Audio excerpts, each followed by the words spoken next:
नमस्कार।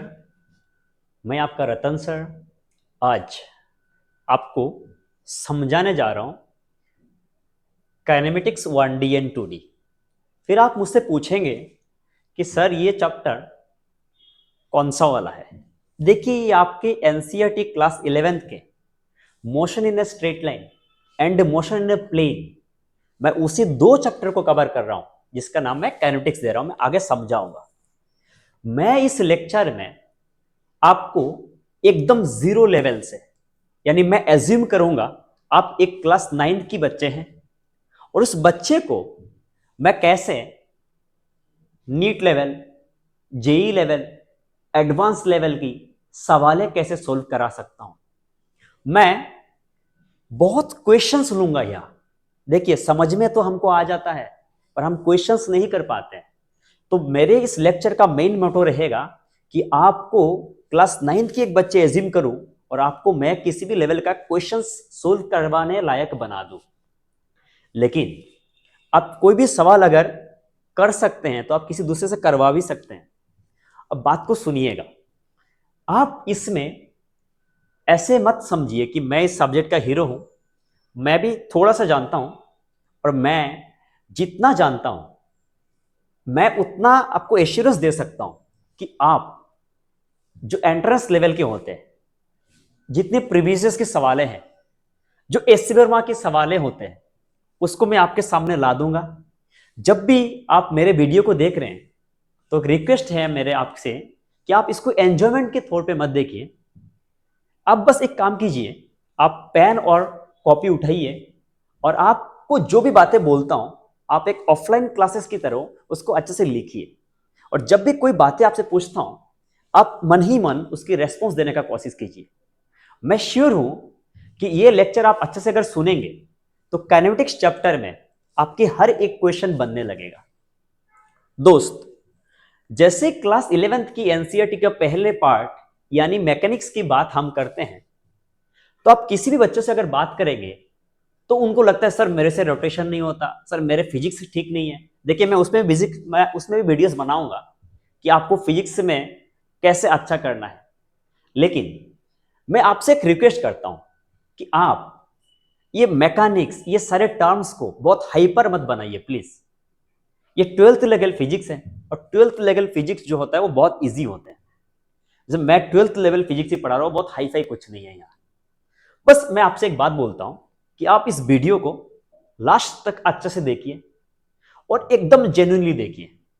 मैं नहीं चाहता हूं कि मेरे को ऐसे कोई बच्चे सुने जिसको कंटेंट नहीं चाहिए, क्योंकि मैं यहां सिर्फ कंटेंट ही दूंगा।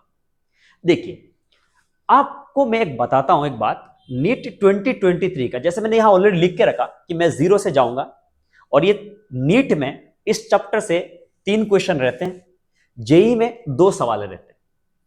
अब एक कहानी बोलता हूं, नीट 2023 का ही कहानी बोलता हूं। बच्चे मैकेनिक्स में पढ़ के जाते हैं, मैकेनिक्स मैकेनिक्स एक वर्ड हाइपर कर दिया जाता है और बच्चे फिर रोटेशन में टाइम देते हैं। रोटेशन में जब इस बार 2023 के जो बच्चे टाइम दिए, पूरे रोटेशन चैप्टर से एक ही सवाल आया। वो भी बहुत सिंपल सवाल था रेडियस ऑफ जाइरेशन का, जिसका आंसर की भी रॉन्ग था, आपको पता होगा। और सवाल काइनेमेटिक्स से 3 आ गया। तो मेरा रिक्वेस्ट है आपसे, जब भी मैकेनिक्स की बातें होता है पहले आप काइनेमेटिक्स को बहुत अच्छे से क्लियर कीजिए। देखिएगा आपके स्कोर में भी इंप्रूवमेंट आएगा। ठीक है, चलिए बहुत ऐसे बातें ना करके हम शुरू करते हैं। देखिए पहले जब आपसे मैं मैकेनिक्स की बात करूंगा, मतलब हम लोग बेसिकली, आप यहां देखते रहिए मैं बात कर रहा हूं, क्योंकि पहले आपको मैं थोड़ा समय 5 या 10 मिनट मैं आपको थ्योरी समझाऊंगा, क्योंकि मैं बोला आपको मैं 9th लेवल के स्टूडेंट एज्यूम कर रहा हूं। ठीक है, मैं आपको कोई टीचर एज्यूम नहीं कर रहा हूं। ठीक है, तो मैं बेसिक 9th लेवल के एक बच्चे समझ के मैं आपको उठा रहा हूं और इससे और बेसिक बातें क्या ही होगा। ठीक है, देखिए जब भी हम लोग मैकेनिक्स की बात करते हैं मतलब बेसिकली हम मोशन की स्टडी कर रहे हैं। अब दोस्त जब मोशन की स्टडी कर रहे हैं तो मोशन की स्टडी भी मैं 2 तरीके से कर सकता हूं। सर पहले कि अगर मुझे मान लो कि पता है एक बॉडी एक पोजीशन से दूसरे जगह जा रहा है, कौन लेके जा रहा है, कॉज के बारे में कोई आइडिया नहीं है, तो वो काइनेमेटिक्स है। और अगर कॉज यानी फोर्सेस के बारे में अगर आइडिया हो जाए तो वो हम बोलते हैं डायनामिक्स। आई होप आपको समझ में आया। हाँ सर बिल्कुल समझ में आया। अब देखिए जब काइनेमेटिक्स की बात करेंगे तो आपकी एनसीईआरटी में दो चैप्टर है, स्ट्रेट लाइन और मोशन इन ए प्लेन। इन दोनों में आप बेसिकली मोशन के बारे में पढ़ते हैं, दोनों में आपको कॉज के बारे में कोई आइडिया नहीं होता। ठीक है, चलिए अब देखिए, मैं इतना तो हालांकि आपको बेसिक बताया, फिर उसको आगे बढ़ा रहा हूं। जैसे हम लोग आगे बढ़े दोस्त, तो मैं इसमें टॉपिक क्या क्या कवर करूंगा मैं आपको बोलता हूं। टोटल यह हम लोग, आप और हम मिलके टोटल 8 टॉपिक्स कवर करेंगे। किसी को अगर लगता है मैं स्लो बात कर रहा हूं, आप वीडियो को फास्ट कर दीजिए, कोई इशू नहीं है। मैं 9th लेवल की बच्चे समझ के बात कर रहा हूं, आपको स्लो लगता है फास्ट कर दीजिए, ठीक है। सुनिए आराम से। अब देखिए, यहां जो 8 टॉपिक की बात मैं आपसे करूंगा, पहले ही मैं आपसे बात करूंगा डिस्टेंस डिस्प्लेसमेंट। दूसरा आप देखिए वहां, दूसरा आपसे मैं बात करूंगा वेलोसिटी एंड स्पीड। तीसरा बात करूंगा मैं आपसे एक्सीलरेशन। चौथा मैं बात करूंगा आपसे कांस्टेंट एक्सीलरेशन यानी इक्वेशन ऑफ मोशन। फिफ्थ मैं आपसे बात करूंगा मोशन अंडर ग्रेविटी। सिक्स्थ मैं आपसे बात करूंगा प्रोजेक्टाइल मोशन। सेवेंथ मैं आपसे बात करूंगा रिलेटिव मोशन 1D 2D। और लास्ट मैं आपसे बात करूंगा ग्राफ। मैं कुछ बैचेस में, जैसे मैं बोल चुका ऑलरेडी, मैं ऑफलाइन में पढ़ाता हूं 2014 से। मैं कुछ बैचेस में हालांकि ग्राफ को मैं प्रोजेक्टाइल से पहले पढ़ाता हूं, पर मैं आप लोगों को ग्राफ को लास्ट में पढ़ा रहा हूं। ऐसे कुछ इतना फर्क पड़ने वाला नहीं है। अब बस ध्यान से मेरे साथ बने रहिए, मैं आपको श्योरिटी देता हूं, आपकी कॉन्सेप्ट में क्लियर कर दूंगा और आप कुछ भी क्वेश्चन बनाने लायक बन जाएंगे। ठीक है, चलिए जैसे मैं फिर आगे बढ़ा, देखिए पहले मैं थोड़ा सा मैं आपको 9th लेवल का बोला ना, कि 9th लेवल की सिचुएशन से उठा रहा हूं, क्योंकि मैं जब स्टूडेंट था तो मेरे को भी लगता था कि टीचर कभी भी बेसिक से क्यों बात नहीं करते। टीचर ये एज्यूम कर लेते हैं कि आपको ये चीज आता है, मैं एज्यूम नहीं करता। अगर आता भी है सुन लो, कुछ खराबी नहीं है इसमें। मोशन वर्ड, जिस चीज का मोशन हो रहा है, ऑब्जेक्ट ही सफिशिएंट नहीं है मोशन हो रहा है पता करने के लिए। तो मोशन चैप्टर में ऑब्जेक्ट जितना इंपॉर्टेंट है, ऑब्जर्वर भी उतना ही इंपॉर्टेंट है। ठीक है, जैसे आप मेरे को अभी सुन रहे हैं, आपने एक सेंटेंस सुना होगा कि कोई भी चीज एब्सोल्यूट रेस्ट या एब्सोल्यूट मोशन में नहीं होता। यानी मोशन हो रहा है कि नहीं हो रहा है, ये डिपेंड करता है ऑब्जर्वर पे, और उसको फिजिक्स की टर्म पे बोलते हैं फ्रेम ऑफ रेफरेंस, यानी फ्रेम ऑफ रेफरेंस पे डिपेंड करता है। आप जैसे मेरे को सुन रहे हैं, आप अपने टेबल में बुक्स रखें, आपके रेस्पेक्ट में आपकी बुक्स चल नहीं रहा, तो आप बोल रहे कि आपकी बुक्स रेस्ट में है। अगर कोई एक ऑब्जर्वर मून में बैठ जाए और मून में बैठ के अगर आपकी बुक्स को देखे, तो वो बोलेगा आपकी बुक्स चल रहे हैं। तो आपके रेस्पेक्ट में जो रेस्ट हुआ वो मून के रेस्पेक्ट में चल रहा है। इसका मतलब कोई भी चीज एब्सोल्यूट रेस्ट या एब्सोल्यूट मोशन में नहीं है। ठीक है, जैसे मैंने यहां एग्जांपल लिया कि मैं हूं और यहां मेरे वाइफ है, हम दोनों ट्रेन से जा रहे हैं 10 मीटर पर सेकेंड से। अब मेरे रेस्पेक्ट में मेरे वाइफ रेस्ट में है, लेकिन ट्रेन की ट्रैक की रेस्पेक्ट में मेरे वाइफ रेस्ट में नहीं है, मेरे वाइफ मोशन कर रहे हैं। इसका तो मोशन मेरे वाइफ का मेरे रेस्पेक्ट में नहीं हो रहा, पर ट्रेन की ट्रैक के रेस्पेक्ट में हो रहा है। इसलिए फ्रेम ऑफ रेफरेंस हमेशा मोशन की स्टडी में या मैकेनिक्स में बहुत इंपॉर्टेंट रोल प्ले करता है। फिलहाल इस चैप्टर में काइनेमेटिक्स में अगर आपको फ्रेम ऑफ रेफरेंस को समझना है, तो सिंपली आप हमेशा यह बात समझिएगा कि सर ने सिखाया था कि आप XYZ प्लेन लीजिए। देखिए यहां पे बस लिखाऊंगा नहीं, बस बता रहा हूं।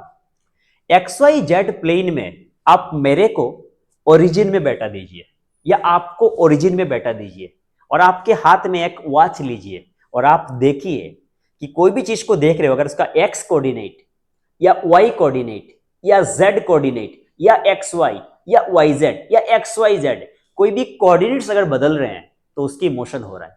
यानी इस चैप्टर में हमारे लिए बेहतर है ये एज्यूम करना कि सर हम फ्रेम ऑफ रेफरेंस है, हम हमेशा ओरिजिन में बैठ जाएंगे एक वॉच लेके और काम हो गया। ठीक, अब फ्रेम ऑफ रेफरेंस में आप लॉज ऑफ मोशन जब पढ़ेंगे और बहुत अच्छी चर्चा करेंगे, बहुत ज्यादा डिस्कशन होगा। एक आएगा आपके इनर्शियल फ्रेम ऑफ रेफरेंस, एक आएगा non inertial frame of reference. जैसे मैं ऑलरेडी लिख के रखा हूं कि हम इसकी डिटेलिंग करेंगे एनएलएम में। आपसे कुछ बातें बोलता हूं, सुनिएगा प्लीज, रिक्वेस्ट। बात यह है कि फ्रेम ऑफ रेफरेंस में अगर मैं चाहता हूं तो मैं इसमें आधा घंटा लेक्चर दे दूं, पर इससे आपकी एंट्रेंस में फायदा नहीं होगा। ठीक है, या मुझे कितना आता है वो इंपॉर्टेंट नहीं है, आपसे क्वेश्चन हो रहा है कि नहीं वो इंपॉर्टेंट है, मैं उसी को मेन नजर में रखते हुए पढ़ाता हूं। ठीक है, इसमें थोड़ा सा मैं आपको बोल ही देता हूं कि इनर्शियल फ्रेम ऑफ रेफरेंस का मतलब जिस फ्रेम में एक्सीलरेशन जीरो होता है। एक्सीलरेशन जीरो की मतलब वो फ्रेम यूनिफॉर्म मोशन से चल रहा है, और जैसे ही एक्सीलरेशन नॉन जीरो होगा, इसका मतलब वो जो फ्रेम है वो नॉन इनर्शियल हो जाएगा। फिलहाल आपके लिए इतना फर्क नहीं पड़ता, अब बस इतना समझिए कि हम फ्रेम ऑफ रेफरेंस ओरिजिन को मान रहे हैं, बस हमारा काम चल जाएगा। लेकिन दोस्त, लॉज ऑफ मोशन में फ्रेम ऑफ रेफरेंस इनर्शियल है या नॉन इनर्शियल है, वो बहुत बड़ा रोल प्ले करेगा। वह एक कॉन्सेप्ट आएगा जिसको बोलते हैं सूडो फोर्स, वो एक मेथड है, मैं आपको सिखाऊंगा, टेंशन मत लीजिए, बस अभी बने रहिए। ठीक है, हम आगे बढ़ते हैं। चलिए, मैंने आपसे क्या बोला कि कोई भी अगर मोशन को आपको ऑब्जर्व करना है तो आप हमेशा खुद को ओरिजिन में बैठा दीजिए और एक वॉच लेके बैठिए, काम हो गया। ठीक है, चलिए अब देखिए, जब भी आप टॉपिक आया पहले डिस्टेंस एंड डिस्प्लेसमेंट, मैं सवालों में आ रहा हूं, मेरे मेन मोटो सवाल है आपसे होना है बस। ठीक है, अब कोई भी प्रीवियस के सवाल कर पाएंगे, बस अब लगे रहिए, गिव अप मत कीजिए। ठीक है, चलिए पॉइंट किया है, जब डिस्टेंस और डिस्प्लेसमेंट की बात होती है तो क्लास 9 से शुरू होती है। पहला मैं आपसे बताता हूं कि डिस्टेंस एक स्केलर क्वांटिटी है और डिस्प्लेसमेंट एक वेक्टर क्वांटिटी है। फाइन सर, डिस्टेंस जो है ना, यहां पे मैं ऑलरेडी लिख चुका हूं, वो एक्चुअल पाथ लेंथ है, पर डिस्प्लेसमेंट इनिशियल फाइनल का शॉर्टेस्ट डिस्टेंस है। देखिए, सपोज मैं यहां बैठ गया हूं और मैं ऑब्जर्वर हूं, ध्यान से सुनिएगा, ये मेरा इनिशियल पोजीशन था, मैं इसको बोल दिया कि ये मेरा आर इनिशियल वेक्टर, इसका मतलब ये मेरा पोजीशन वेक्टर है इनिशियल का। फाइनली मैं बी में पहुंच गया तो ये मेरा फाइनल पोजीशन वेक्टर है। ये जो मैं सीधा चला गया ये मेरा होगा डेल आर, और ये जो होगा यही डिस्प्लेसमेंट है, और ये जो मैं गया हूं ऊपर से ये मेरा पाथ है। ऐसे और भी पाथ हो सकते हैं, ऐसे ऐसे ऐसे ऐसे करके पाथ हो सकते हैं कि जितना पाथ होंगे उतना ही मेरा डिस्टेंस होगा, पर किसी दो पॉइंट के बीच में एक ही डिस्प्लेसमेंट होगा। ठीक है सर? हाँ, देखिए ये आर इनिशियल वेक्टर है और ये डेल आर वेक्टर है। इस वेक्टर का हेड में आपका ये इसका टेल है, इसका मतलब मैं लिख सकता हूं वेक्टर एडिशन हमें आता है R initial plus del R vector is equal to R final vector, है ना सर? ठीक है, अगर सर यहां आप डेल आर वेक्टर की बात करते हैं तो हम लिखेंगे sir R final minus R initial, और इसी को हम लोग बोलते हैं डिस्प्लेसमेंट। सुनिएगा, डिस्प्लेसमेंट वेक्टर है, यानी यहां मैं कुछ बातें बताया हूं, इस बात को ध्यान दीजिए। डिस्प्लेसमेंट वेक्टर है यानी वो पॉजिटिव हो सकता है, नेगेटिव हो सकता है, जीरो हो सकता है। 9th की बातें कर रहा हूं। डिस्टेंस स्केलर है, इसका मतलब वो हमेशा पॉजिटिव होगा। किसी दो पॉइंट के बीच में न्यूमरस पाथ हो सकते हैं, यानी न्यूमरस डिस्टेंस पॉसिबल है, पर डिस्प्लेसमेंट एक ही होगा, है ना? चलिए सर, मजा आ गया, कॉन्सेप्ट बन रहा है सर, आगे बढ़िए। ठीक है, यहां पढ़ना है तो पढ़ सकते हो। देखिए क्या बोला, आप पढ़िए, आप प्लीज पढ़िए, आपको समझ में आ जाएगा। बोला distance is a scalar while displacement is a vector, कोई इशू नहीं है सर, समझ में आ गया। Distance is the actual path length, है ना, पर डिस्प्लेसमेंट क्या है, इज द क्या बोला, difference between initial position and final position, जो यहां मैं समझाया हूं। ठीक है, चलिए सर, मजा आ गया, आगे बढ़ते हैं सर। अब देखिए क्या बोला कि पॉइंट्स वर्थ नोटिंग, आपको ये बातें बहुत ज्यादा इंपॉर्टेंट है आपके लिए। पहला बात कि सर डिस्टेंस जीरो से डिस्टेंस हमेशा और हमेशा डिस्प्लेसमेंट से बड़ा हो सकता है, इक्वल भी हो सकता है, पर सर कभी भी डिस्प्लेसमेंट बड़ा होना पॉसिबल नहीं है सर, क्योंकि डिस्प्लेसमेंट शॉर्टेस्ट होता है। ठीक है सर, मजा आ गया। नेक्स्ट, किसी दो पॉइंट के बीच में ओनली वन पॉसिबल डिस्प्लेसमेंट, पर डिस्टेंस है सर बहुत हो सकता है, क्योंकि जितना पाथ होगा उतना डिस्टेंस होगा। आपने बताया सर, हमें समझ में आ गया। ठीक है, अब बोला कि जब भी हम मोशन कर रहे हैं ना, जैसे हम मोशन कर रहे हैं, इसका मतलब आपके मोशन के साथ डिस्टेंस आपका हमेशा बढ़ेगा, कभी भी डिक्रीज नहीं हो सकता, क्योंकि उस पाथ लेंथ हमेशा इंक्रीज होगा। पर डिस्प्लेसमेंट बढ़ भी सकते हैं, घट भी सकता है। जब मैं यहां आया ए, मैं यहां गया और फिर यहां जाने के बाद मैं वापस आ गया, ध्यान दीजिएगा, यहां आ गया, इसका मतलब मेरा डिस्प्लेसमेंट तो ये हो गया। अगर मैं वापस सेम पॉइंट में आ जाऊं तो मेरा डिस्प्लेसमेंट जीरो हो जाएगा। इसका मतलब दोस्त डिस्प्लेसमेंट घट सकता है, डिस्प्लेसमेंट जीरो हो सकता है, पर जैसे ही मोशन होगा तो पाथ लेंथ हमेशा ऐड होते जाएगा, हमेशा ऐड होते जाएगा। इसके मतलब मोशन के साथ डिस्टेंस कभी भी डिक्रीज होना पॉसिबल नहीं है। सर मजा आ गया। Distance can never B negative, क्योंकि वो वेक्टर क्वांटिटी नहीं है, वो नेगेटिव कैसे होगा? चलिए सर यहां तक समझ में आ गया, पर डिस्प्लेसमेंट नेगेटिव हो सकता है। ठीक है, चलिए आगे बढ़ते हैं। मैं जैसे आपको डिस्टेंस और डिस्प्लेसमेंट के बारे में समझाया, अब मैं कुछ क्वेश्चंस की कॉन्सेप्ट बनाता हूं। ध्यान से सुनिए, लगे रहिए, स्पीड स्लो लगता है फास्ट कीजिए। आपको अगर मजाक चाहिए तो मैं नहीं हूं, मैं आपको कंटेंट देने वाला हूं। मैं ऑफलाइन में थोड़ा अलग हूं, यहां थोड़ा अलग हूं। ठीक है, चलिए अब देखिए, मैं यहां आपको समझा रहा हूं, आप प्लीज समझिएगा कि सर बोल क्या रहा है। सर ने बोला यहां एक पॉइंट ए लेते हैं, यहां एक पॉइंट बी लेते हैं, यहां सी लेते हैं और यहां डी लेते हैं। मैं बोला एक बॉडी यहां v रफ्तार से जा रहा है, यहां भी वेलोसिटी v है और यहां भी वेलोसिटी v है, देखिएगा, और यहां भी v जा रहा है। पहला बात मैंने आपसे बोला, ये जो बॉडी है, ये बॉडी, पहला बात मैं बोला कि ये बॉडी A टू C जा रहा है। ध्यान से सुनिएगा, फिर से बोला A टू कहां जा रहा है? C। अगर A टू C जा रहा है और अगर मुझे डिस्प्लेसमेंट चाहिए, ध्यान से देखिए क्या चाहिए? डिस्प्लेसमेंट। मैं सीधा जानता हूं यहां से R और यहां से R है, तो डिस्प्लेसमेंट आपका आ जाएगा R प्लस R, इसका मतलब डिस्प्लेसमेंट हो जाएगा ट्वाइस R। और अगर बोलेगा डिस्टेंस चाहिए, ध्यान दीजिएगा, क्या चाहिए सर? डिस्टेंस। पूरा अगर घूमेगा तो 2 पाई आर, आधा घुमा तो डिस्टेंस हो जाएगा पाई आर। 9th लेवल पे हूं अभी तक, धीरे धीरे उठाएंगे, समझिए। अगर कहीं बोला सर नहीं मैं ए टू ए आ गया, इसका मतलब ए से घूम के ए आ गया, तो मैं उस बच्चे को बोलूंगा आपका डिस्प्लेसमेंट हो गया जीरो और आपका डिस्टेंस जो है वो हो गया 2 पाई आर। इसका मतलब आपका डिस्टेंस जीरो होना पॉसिबल नहीं, इसका रेडियस आर है। सर समझ में आया? अब देखिए, देखिए कभी अगर ऐसे हुआ कि सर मैं ए टू बी जा रहा हूं, ध्यान दीजिएगा, ध्यान दीजिएगा, एकदम लगे रहना है, छोड़ना नहीं है। अगर ए टू बी जा रहा हूं, इसका मतलब यहां मेरा रेडियस आर है, यहां आर, तो मैं सीधा जा सकता था सर। अगर मैं सीधा चला गया तो ये मेरा डिस्प्लेसमेंट हो जाएगा। तो अगर मेरे यहां आप डिस्प्लेसमेंट पूछेंगे तो मैं आपको बोलूंगा sir root over R square plus R square, और मुझे समझ में आया सर यह आएगा रूट टू आर। और अगर सर यहां मैं आपसे डिस्टेंस पूछूंगा तो आपको पता है ये पूरा नहीं घूम रहा हूं सर, मैं 1/4 घूम रहा हूं, इसका मतलब आंसर आएगा 1/4 2 पाई आर। इसका मतलब सर आंसर आ जाएगा आपका पाई आर बाई 2। ठीक है सर, बढ़िया सर, समझ में आया? ठीक है, ये 9th लेवल से धीरे धीरे उठाएंगे, धीरे धीरे। ठीक है, पहले आप हीरो नहीं बन जाओगे, बस स्लोली जाइए ना, पागल मत हो जाइए, आराम से जाइए, आप समझ में आ जाएगा, आपको मजा आ जाएगा। देखिए मैं यहां ए टू बी गया हूं और मेरे जो एंगल कवर किया मैंने थीटा कवर किया, यानी अगर मैं ये वाला देखता हूं दोस्त, ये वाला, तो ये मेरा डिस्प्लेसमेंट और पूरा घूमने से डिस्टेंस है। डिस्प्लेसमेंट कैसे निकालेंगे? पहले देखिए डिस्टेंस निकालता हूं। मैं बोलता हूं पूरा एंगल क्या है आपका? 2 पाई। क्या मैं बोल सकता हूं सर 2 पाई में आप घूम रहे हैं 2 पाई आर, यानी अगर 1 होगा रेडियन तो आपका होगा 2 पाई आर बाई 2 पाई, यस और नॉट?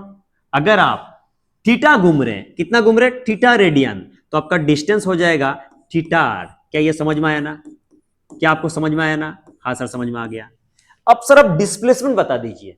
देखिए डिस्प्लेसमेंट भी बहुत आसानी होगा अगर आप सुनेंगे अच्छे से। यहां पे मैं अगर यहां एक लाइन ड्रॉ कर लिया, ये आपका आर है, ये एंगल अभी हो जाएगा थीटा बाई 2, ये वाला दूरी आपको हो जाएगा आर साइन थीटा बाई 2, है ना सर? सर हाँ, ऐसे दो दूरी मिलके आपका डिस्प्लेसमेंट हो गया, यानी सर आप यहां पे डिस्प्लेसमेंट लिख के दे सकते हैं 2r sine theta by 2। Sir समझ में आ गया, कोई दिक्कत नहीं। इसका मतलब अगर मैं जैसे उस जगह में पढ़ा है, फिर से देखते, अगर मैं a टू a घूम के आया तो थीटा हो गया मेरे, a टू a घूम के आने से थीटा हो गया मेरा 360। जैसे यहां 360/2 करेंगे तो साइन 180, साइन 180 के वैल्यू 0 होता है, तो डिस्प्लेसमेंट 0 हो जाएगा। और 360 मतलब आपका होगा 2 पाई रेडियन, यहां मैं 2 पाई पुट करूंगा तो डिस्टेंस हो जाएगा 2 पाई आर। समझ में आया? अगर मैं a टू c जाऊंगा तो एंगल होगा मेरा 180, दैट इज पाई रेडियन, तो डिस्टेंस हो जाएगा पाई आर, और डिस्प्लेसमेंट आएगा 180/2, दैट इज 90, और साइन 90 का वैल्यू 1 है, तो आंसर आएगा 2r। मैंने निकाल दिया। आई होप आपको समझ में आया। तो अभी तक मैं आपको क्या समझाया? अभी तक आपको समझाया मैं डिस्टेंस और डिस्प्लेसमेंट। उससे पहले मैं आपको समझाया फ्रेम ऑफ रेफरेंस, कि आप ओरिजिन में बैठ जाइए। ठीक है, और कोई भी चीज एब्सोल्यूट रेस्ट या एब्सोल्यूट मोशन में नहीं होता। सर बढ़िया, मजा आ गया, अब बेसिक बन गया सर, आगे जाके क्वेश्चंस करते हैं सर। चलिए फाइन, पहला लगे रहिए, छोड़िए मत।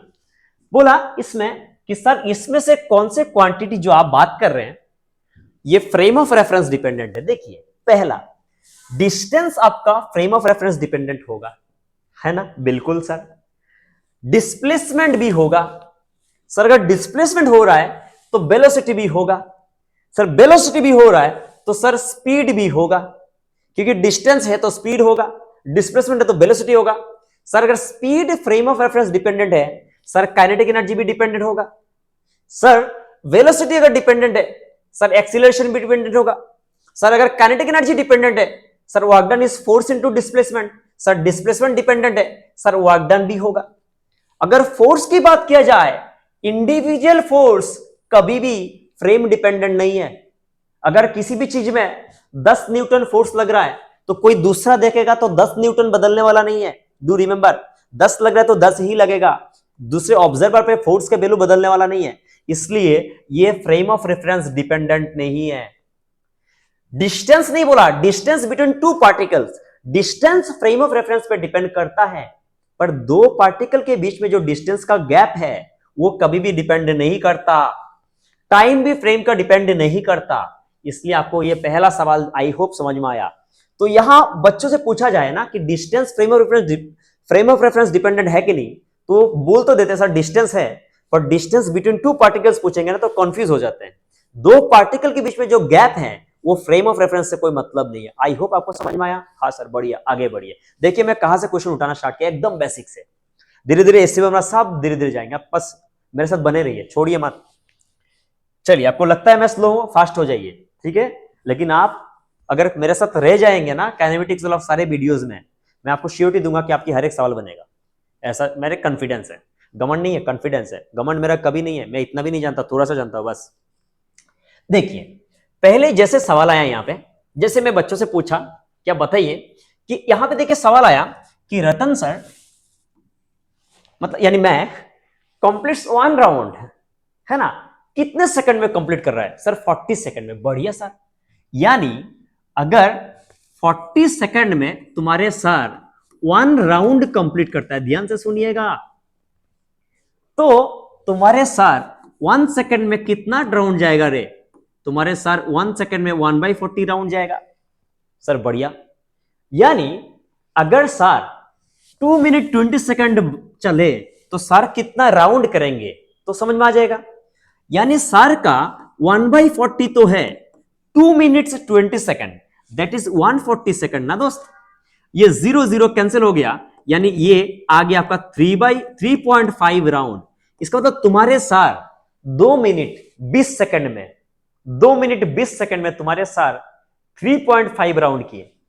यानी अगर 5 सर्कुलर है जैसे बोला जा रहा है, 1 राउंड किया डिस्प्लेसमेंट 0, तुम्हारे सर ने 2 राउंड किया डिस्प्लेसमेंट 0, 3 राउंड किया डिस्प्लेसमेंट 0, फिर तुम्हारे सर 4 नहीं किए 3.5 किए, यानी डिस्प्लेसमेंट आ गया ना। क्या ये आर है और ये भी आर है तो डिस्प्लेसमेंट हो जाएगा ट्वाइस आर। आई होप समझ में आया। सर बढ़िया, आगे बढ़िए। समझ में आया, लगे रहिए, आप हो जाएगा। ये मैं अलग लेवल का टीचर हूं, मैं वो टीचर नहीं हूं, मैं घमंड भी नहीं करता, मेरे पास नॉलेज है वो भी नहीं बोलता, ऐसा कुछ नहीं है। मैं इतना एश्योरेंस आपको दे सकता, अगर आप सारे वीडियो देख लिए क्वेश्चन नहीं छूटेगा। चलिए अब देखिए क्या बोला, क्योंकि मैं ऑफलाइन से टीचर से मिलता हूं ना, टीचर से मिलना तो हर रोज होते रहता है। भाई साहब 2 साल क्या पढ़ा दिए, इसके बाद उस टीचर के सामने आप बैठ नहीं पाएंगे, लगेगा वही सारे बुक्स लिखा, फिजिक्स उसने बनाया, अब मर जाओगे बता रहा बात से। मैं कितने लोगों को देखा हूं, इतने घमंड हो जाते हैं लोगों में कि वो खुद को कुछ भी मानने लगता है। प्लीज, मैं ऐसा नहीं मानता, मैं बस इतना एश्योरेंस करूंगा कि आप क्वेश्चंस बनाने लायक बन जाएंगे। ध्यान से सुनते रहिए, बस सुनते रहिए, ठीक है? आप में भी कभी घमंड नहीं आना चाहिए कि मेरे से क्वेश्चन, सर मैं इतना लंबा वीडियो कहते, आप देखिए, आप कभी भी सक्सेसफुल एक दिन में नहीं हो जाइएगा, टाइम लगेगा, लेकिन आप हो जाइए। अगर आप एकदम सक्सेसफुल आप हो जाइएगा अगर आप पेशेंस के साथ सारे बातों को सुन पाते हैं, ठीक है? चलिए, first be a good listener. देखिए क्या बोला, Ratan sir covered a distance of L metre along a curved path of quarter of a circle, है ना, उसका डिस्टेंस और डिस्प्लेसमेंट का रेशियो निकलना है। दोस्त देखिए ये आपका सर्कल है, ध्यान से देखिएगा प्लीज। इस सर्कल में ये मैं A पॉइंट से कहा गया B गया, तो ये हो गया आपका क्वार्टर सर्कल। जैसे क्वार्टर सर्कल हुआ तो आपको पता है कि सर अगर आप डिस्टेंस लिखने जाओगे तो हम आपको बोलेगा कि आपके डिस्टेंस होगा पाई आर बाई 2। फाइन। सर अगर यहां पे आप डिस्प्लेसमेंट निकलने जाते हो तो ये आपका डिस्प्लेसमेंट होगा, ये आर है सर, ये भी आर है सर, तो डिस्प्लेसमेंट आएगा आपका √2r। सर अभी अभी किए थे। सर अगर आप यहां पे डिस्टेंस और डिस्प्लेसमेंट का हमसे रेशियो पूछते हैं तो सर हम आपको बोलेंगे पाई आर बाई 2 बाई √2r होगा, आर आर कैंसिल होगा, यानी आपका आंसर हो जाएगा पाई बाई 2√2। आई होप आपको समझ में आया। हाँ सर समझ में आ गया। ठीक है चलिए आगे बढ़ते हैं। मैं डिस्टेंस डिस्प्लेसमेंट कम से कम 10 सवाल करेंगे क्योंकि इसके बाद वेलोसिटी पढ़ेंगे, छोड़ना नहीं है, क्वेश्चंस बनाना मेन है। ठीक है चलिए, इसमें क्या बोला, इसमें थोड़ा सा कॉन्सेप्ट इंपॉर्टेंट है, इस कॉन्सेप्ट को जानना बहुत जरूरी है, ध्यान से सुनिएगा। क्वेश्चन में बोला कि Ratan sir walks 30 metre towards north. इसका मतलब अगर यहां बच्चों से गलती होता है, मैं अपने इतने सालों की एक्सपीरियंस से बता रहा हूं, यहां बच्चों से गलती होता है, ध्यान से सुनिएगा। ये नॉर्थ है, ये साउथ है, ये ईस्ट है और ये वेस्ट है। क्या हुआ कि सर तुम्हारे 30 मीटर नॉर्थ गए, इसका मतलब सर तुम्हारे पहले कितने मीटर नॉर्थ गए? सर आप कितने मीटर नॉर्थ गए? सर 30 मीटर गए। फिर तुम्हारे सर 20 मीटर ईस्ट गए, सुनिएगा। उसके बाद तुम्हारे सर 30√2 मीटर, मैं खुद ही टाइप करता हूं, उस स्टार को समझिए, 30√2 मीटर, ठीक है, 32√2 मीटर साउथ वेस्ट आए। जैसे ही बच्चों से बोलोगे सर पहले नॉर्थ गए, फिर ईस्ट गए, फिर साउथ वेस्ट गए, वही बोला, तो वो क्या करते हैं, ओरिजिन से आ जाते हैं। गलत। हमेशा जिस जगह में है उसी जगह में से आप 45 डिग्री टर्न लीजिए। कितना डिग्री? 45। ओरिजिन से नहीं भी आ सकता है, आ भी सकता है, तो ओरिजिन से आया तो गलत। जैसे 45 डिग्री टर्न लिए, आप देखिए समझिए, आप यहां 20 है, जैसे ही 45 हुआ तो ये भी आपका 20 हो गया, तो ये दूरी हो गया आपका 20√2 मीटर। हाँ सर समझ में आया। सर आप कितना आ रहे थे? सर 30√2 मीटर आ रहे थे, यहां आपने 20√2 मीटर आ गए हैं, तो दोस्त आपका और कितना √2 मीटर बचा? 10√2 मीटर। ये वाला दूरी आपका 10 है, तो ये भी दूरी 10 होगा, तभी 10√2 होगा, यस और नॉट। इसका मतलब आप यहां थे और यहां पहुंच गए, इसका मतलब आपका डिस्प्लेसमेंट 10 मीटर होगा। डिस्प्लेसमेंट को पाथ से कोई मतलब नहीं है, और किधर है? वेस्ट, तो आंसर होगा आपका 10 मीटर टुवर्ड्स वेस्ट। सर समझ में आ गया। चलिए सर आगे बढ़िए। ठीक है, ये बात यहां ध्यान रखना है दोस्त, बच्चों से मिलता हूं, साउथ वेस्ट नॉर्थ ईस्ट कुछ भी बोलेंगे वो ओरिजिन से पास करते हैं, गलत। जब भी कोई भी ऐसे डायरेक्शन बोलेगा, आप जिस जगह में हैं उसी से हमेशा कितना डिग्री बनाइए? सर 45। फाइन, चलिए आगे बढ़ते हैं। नेक्स्ट सवाल आ गया, चलिए, पता नहीं रतन सर का क्या हो गया था, इसमें सर चलने लगे। सर क्या कर रहे हैं? सर 5 स्टेप फॉरवर्ड जा रहे हैं, 3 स्टेप बैकवर्ड आ रहे हैं। ठीक है, पता नहीं कुछ हो गया होगा, शायद शिवरात्रि का दिन था। चलिए, 5 स्टेप फॉरवर्ड जा रहे हैं और 3 स्टेप बैकवर्ड आ रहे हैं। ठीक है, अब देखिए इसका मतलब सर का क्या हो रहा है, सुनिए। सर जैसे ही 5 स्टेप आगे गए, ध्यान से देखिए, 5 स्टेप सर आगे गए और 3 स्टेप सर तुम्हारे बैक आए, यानी इफेक्टिवली तुम्हारे सर जा रहे हैं 2 स्टेप, यानी 2 मीटर, क्योंकि बोला गया, देखिए एक स्टेप का लेंथ है 1 मीटर, यानी अगर 2 मीटर जा रहे हैं, जाने के लिए सर को एक स्टेप जाने के लिए 1 सेकंड चाहिए, यानी सर तुम्हारे 2 मीटर जाने के लिए 5 सेकंड और 3 सेकंड मतलब लगा रहे हैं 8 सेकंड। फाइन, सर समझ में आ गया। बोला है कि 11 मीटर अवे, 11 मीटर जाके एक कुछ ना कुछ डेथ वेल है ना, यानी एक वेल है, तो सर अगर वहां गिर जाएंगे तो वापस आएंगे नहीं, नेक्स्ट वीडियो में खत्म है सर का वीडियो। ठीक है, चलिए अब क्या हुआ, बोला कि सर कितने सेकंड बाद वहां गिर जाएंगे, वही तो बोला है ना, फॉल गिर जाएंगे, मतलब सर नेक्स्ट लेक्चर में और आ नहीं रहे, खत्म। ठीक है, बीबी रोएगा। अब देखिए 2 मीटर जाने के लिए 8 सेकंड लगाया, और 2 मीटर जाने के लिए सर ने और 8 सेकंड लगाया, और 2 मीटर जाने के लिए सर ने और 8 सेकंड लगाया। अब क्या हुआ, सर 6 मीटर चले गए हैं, 6 मीटर जाने के बाद सर अगर और 5 जाते हैं तो सर ने 11 मीटर अचीव कर लिया, सर ने अपने मौत अचीव कर लिया, सर और वापस आ ही नहीं रहे हैं, इसका मतलब फिर बैक 3 नहीं होगा, खत्म सर, वही खत्म है। 11 अचीव कर लिया सर, सर ने अपने मौत अचीव कर लिया, नेक्स्ट वीडियो में सर और आ नहीं रहे। अब देखिए यहां आपका ये कितना 8 फिर 8 फिर 8 24 सेकंड लगा और 5 सेकंड, इसका मतलब सर को चाहिए होगा मौत के लिए 29 सेकंड। समझ में आया? चलिए फाइन सर, समझ में आया सर, आगे बात कीजिए। देखिए आप लगे रहिए, छोड़िए मत, मैं बता रहा हूं ना आपके कॉन्सेप्ट बना दूंगा मैं। चलिए अब सवाल आया कि Ratan sir has to go 50 metre north. चलिए पता नहीं सर का आज क्या हुआ, कहीं कहीं जाने का मन कर रहा है, ठीक है। मतलब सर तुम्हारे ये नॉर्थ है, इतना तुम्हें पता है, ये साउथ है, ये ईस्ट है और ये वेस्ट है। देखिए सुनिएगा अच्छे से, हाँ मेरे चैनल में तो मैं नोटिस किया हूं स्टूडेंट से ज्यादा टीचर आ रहे हैं, ठीक है।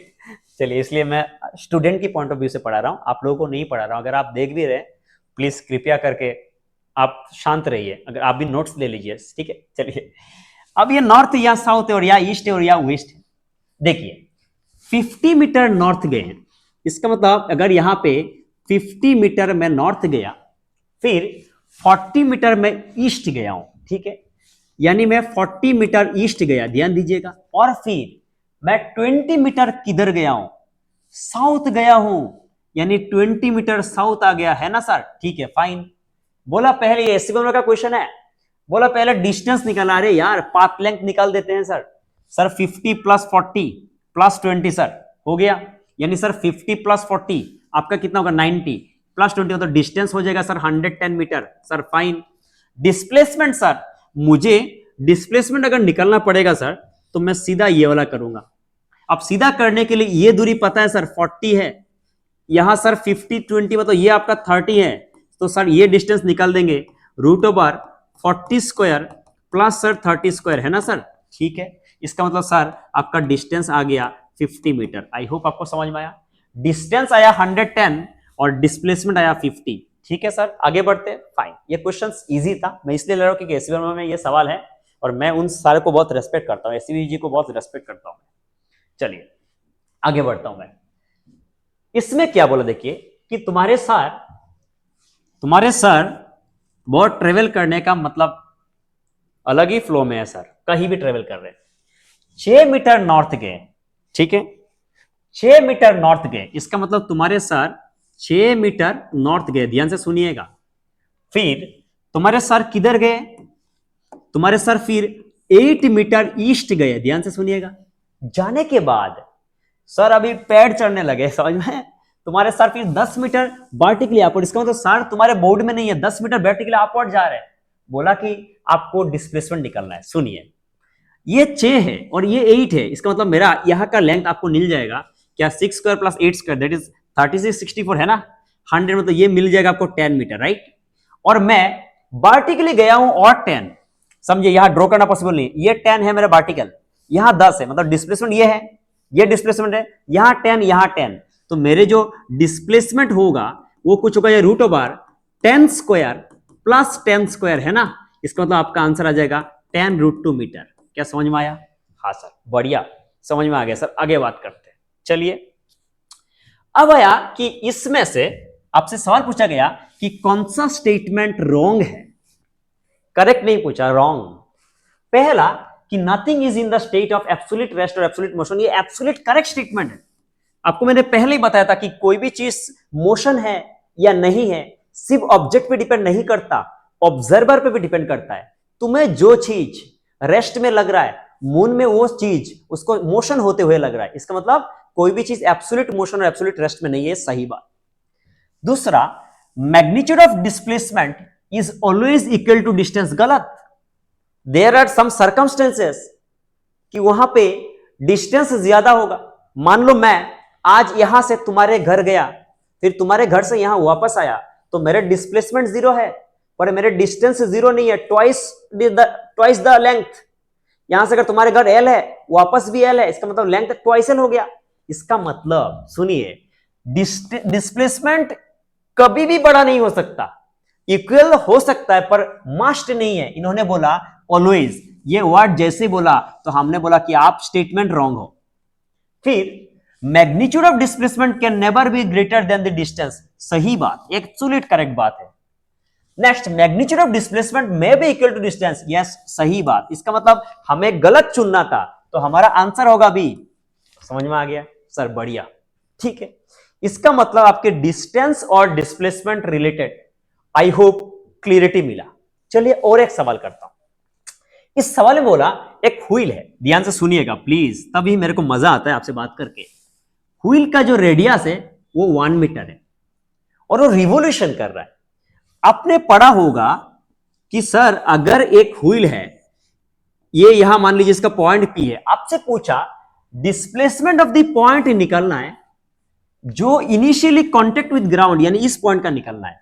अगर ये व्हील कंप्लीट राउंड करेगा तो दोस्त ये व्हील डिस्टेंस कवर करेगा 2 पाई आर, अगर रेडियस आर है। हां सर, पर अगर ये व्हील आधा कवर करेगा, फिर से बोल रहा हूं, आधा राउंड मारेगा, तो ये डिस्टेंस कवर करेगा पाई आर। हां सर, लेकिन ये पॉइंट अगर पी था, कंप्लीट राउंड के बाद ये फिर से यहां आएगा, आधा राउंड के बाद ये अगर यहां जाएगा, क्या मेरे यही डिस्प्लेसमेंट है? हां सर। दोस्त अगर ये मेरे डिस्प्लेसमेंट है, आपको पता है ये दूरी आपका ट्वाइस आर है। कितना है? Twice R. ये आपका पाई आर है, तो इस पॉइंट का तो डिस्प्लेसमेंट ये है, यस और नॉट? यानी अगर मुझे डिस्प्लेसमेंट निकलना पड़े तो मैं पाइथागोरस थ्योरम लगा दूंगा। क्या होगा सर? यहां पे हो जाएगा आपका 2r² प्लस हो जाएगा सर पाई r²। यहां से अगर आप r को कॉमन लेते हैं सर, ये पाई² प्लस 4 होगा। और सर क्वेश्चन में बोला r का वैल्यू 1 मीटर है, तो आंसर आपका हो जाएगा sir √r pi plus 4। I hope आपको समझ में आया। मैं हर एक क्वेश्चन में ऑप्शंस नहीं रखा हूं, जरूरी नहीं है, कुछ क्वेश्चन बिना ऑप्शन का भी कीजिए, ठीक है। चलिए सर, समझ में आया, थैंक यू। आप बताइएगा प्लीज कमेंट में आपको मेरे वीडियोस कैसे लगता है। अब जेन्युइन कमेंट दीजिएगा। मैं नहीं चाहता हूं कि मेरे पास बहुत ऑडियंस हो, मैं चाहता हूं मेरे पास लिमिटेड ऑडियंस हो, लेकिन जो मेरे को बहुत अच्छे से सुने और जो कोई भी वीडियो को स्टार्ट करे कंप्लीट वीडियो देखे। ऐसे ऑडियंस या ऐसे स्टूडेंट मुझे नहीं चाहिए जो आके देख के चले जाए, नहीं चाहिए, क्योंकि मैं हमेशा परफॉर्मेंस बेस्ड टीचर हूं। मुझे हमेशा स्कोर करते हुए बच्चे अच्छे लगते हैं। इसका मतलब ये नहीं कि जो बच्चे मेरे से पढ़ के डॉक्टर या इंजीनियर बन गए वही सक्सेसफुल है, ऐसा मेरे मानना नहीं है। जो नहीं भी बने उसको भी मैं पढ़ाया हूं, वो भी मेरे स्टूडेंट है, ठीक है। आप मेरे वीडियोस देख रहे हैं, इसका मतलब आप मेरे स्टूडेंट ही हैं। तो मेरे में यह है कि आप एक अच्छा इंसान बनिए, कहने के लिए नहीं बोल रहा, आप बहुत सिंपल रहिए। आप किसी और को लेबल मत दीजिए कि मैं ये कर लिया, मैं आप देखिएगा जितने लोग दिखाते ज्यादा है, शो ऑफ ज्यादा है, उनके एक्चुअली में असली में कुछ नहीं है। तो my request to you is कि आप शो ऑफ एकदम मत कीजिए, बहुत सिंपल रहिए और आप सोचिए हमेशा कि मेरे को ये करना है, ये मेरा सपना है, मुझे आगे बढ़ना है। आप किसी को दिखाने मत जाइए कि आपके पास क्या है। अगर आपके पास क्या है, अगर आप दिखाने जा रहे हैं, इसका मतलब आपको प्रूफ करना पड़ रहा है। अगर आपके पास कुछ भी है, आपके पास टैलेंट है, आपको चीजें आता है, तो जनता को दिख जाएगा, आपको दिखाने का जरूरत नहीं है। ना हमको जरूरत है ना आपको है, इसलिए आप अच्छा इंसान बनने का सोचिए, ठीक है। चलिए अब देखिए, जैसे ही आ गया दोस्त कि डिस्प्लेसमेंट डिस्टेंस के बारे में हमारे यहां तक क्लियरिटी मिल गया। सर ठीक है, बहुत अच्छा, समझ में आ गया। हमने इतना क्वेश्चंस भी कर लिया सर, और हमसे क्वेश्चन हो रहे थे, फाइन। अब आया टॉपिक मेरे कि सर स्पीड एंड वेलोसिटी के बारे में बात कीजिए। देखिए मैं एक एक सेंटेंस पे सवाल बनाते हुए जाऊंगा। पहला ही बात, हम क्लास 9 में ही पढ़ रखे थे कि स्पीड है ना वो स्केलर क्वांटिटी है, और सर वेलोसिटी जो है ना वो वेक्टर क्वांटिटी है। इसका मतलब सर जो भी स्केलर क्वांटिटी होगा उसके पास सर सिर्फ और सिर्फ मैग्नीट्यूड है सर, सिर्फ और सिर्फ सर मैग्नीट्यूड है। और जो सर वेक्टर क्वांटिटी है ना सर, उसके पास सर मैग्नीट्यूड भी है और सर उसके पास डायरेक्शन भी है। सर फाइन, मजा आ गया। यानी एक वेक्टर क्वांटिटी को अगर मुझे चेंज करना है, सुनिए, अगर एक वेक्टर क्वांटिटी को मुझे चेंज करना है, इसका मतलब उसका मैग्नीट्यूड चेंज करने से होगा, डायरेक्शन चेंज करने से होगा, या दोनों चेंज करने से होगा। पर अगर एक स्केलर क्वांटिटी को चेंज करना है तो हमारे पास दो चीज की लग्जरी नहीं है, उसका सिर्फ और सिर्फ मैग्नीट्यूड है। इसका मतलब उसके मैग्नीट्यूड बदलेंगे तभी वो क्वांटिटी बदलेगा, नहीं तो वो क्वांटिटी नहीं बदलेगा। फाइन सर, मजा आ गया। आप थोड़ा और आगे बात कीजिए। ठीक है, आपको मैं बोलता हूं कि हम सुनिए, हमने बोला कि आपकी जो ये चीज है, आप ध्यान से सुनिएगा, आप ध्यान से सुनिएगा सर क्या बोल रहा है। मैं ए से शुरू किया हूं, बी, फिर मैं आ गया सी, और मैं यहां आ गया डी। ध्यान से सुनिएगा, जब मैं ए से शुरू किया था भाई जब मैं ए से शुरू किया था तो ये ए से जब बी गया था, देखिए हर एक जगह में भाई मेरे मैग्नीट्यूड नहीं बदल रहे हैं, लेकिन भाई मेरे डायरेक्शन तो बदल रहा है। इसका मतलब अगर मैं ए टू सी गया तो अगर मैं तुझे या आपसे ये पूछूं, अगर मैं कभी कभी तुम या तू बोलता हूं तो बुरा मत मान प्लीज, ये मेरा ऑटोमेटिक आता है, ठीक है, मैं तेरे को अपना मानता हूं, ठीक है। अब देख, अगर मैं चेंज इन स्पीड की बात करता हूं, इसका मतलब मैग्नीट्यूड है, और मैग्नीट्यूड यहां बदल नहीं रहे हैं, इसका मतलब चेंज इन स्पीड 0 होगा। पर यहीं पे अगर सवाल आ जाए कि सर आप हमें चेंज इन वेलोसिटी बताइए, तो फिर मैं बोलूंगा कि वेलोसिटी है, वेक्टर क्वांटिटी है, डायरेक्शन बदल गया ए टू सी में, इसका मतलब चेंज हो रहा है। तो चेंज इन वेलोसिटी कैसे करते हैं sir? V final minus sir v initial vector में है, यानी सर यहां आप लिख दीजिए v final minus sir v initial. Sir मजा आ गया। अब बता, ये फाइनल है और ये इनिशियल है, इसका मतलब देख भाई साहब, फाइनल ये है, ये वी है, और यहां इनिशियल था हमारे, ये भी वी था। इनिशियल के सामने जैसे ही माइनस आ गया, इसका तो इनिशियल सेम रहेगा नहीं सर, पलट जाएगा।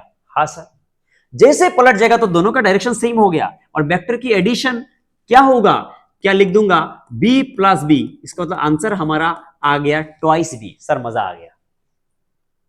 अब देख भाई साहब, अगर सवाल आता है कि चेंज इन स्पीड, तो आंसर कितना, 0। ये इसमें बेटर है कि मैग्नीट्यूड लिख दो साथ में, है ना, क्योंकि आपने डायरेक्शन का तो लिखा नहीं, आपने खाली मैग्नीट्यूड लिखा, तो आंसर कितना आया, ट्वाइस बी।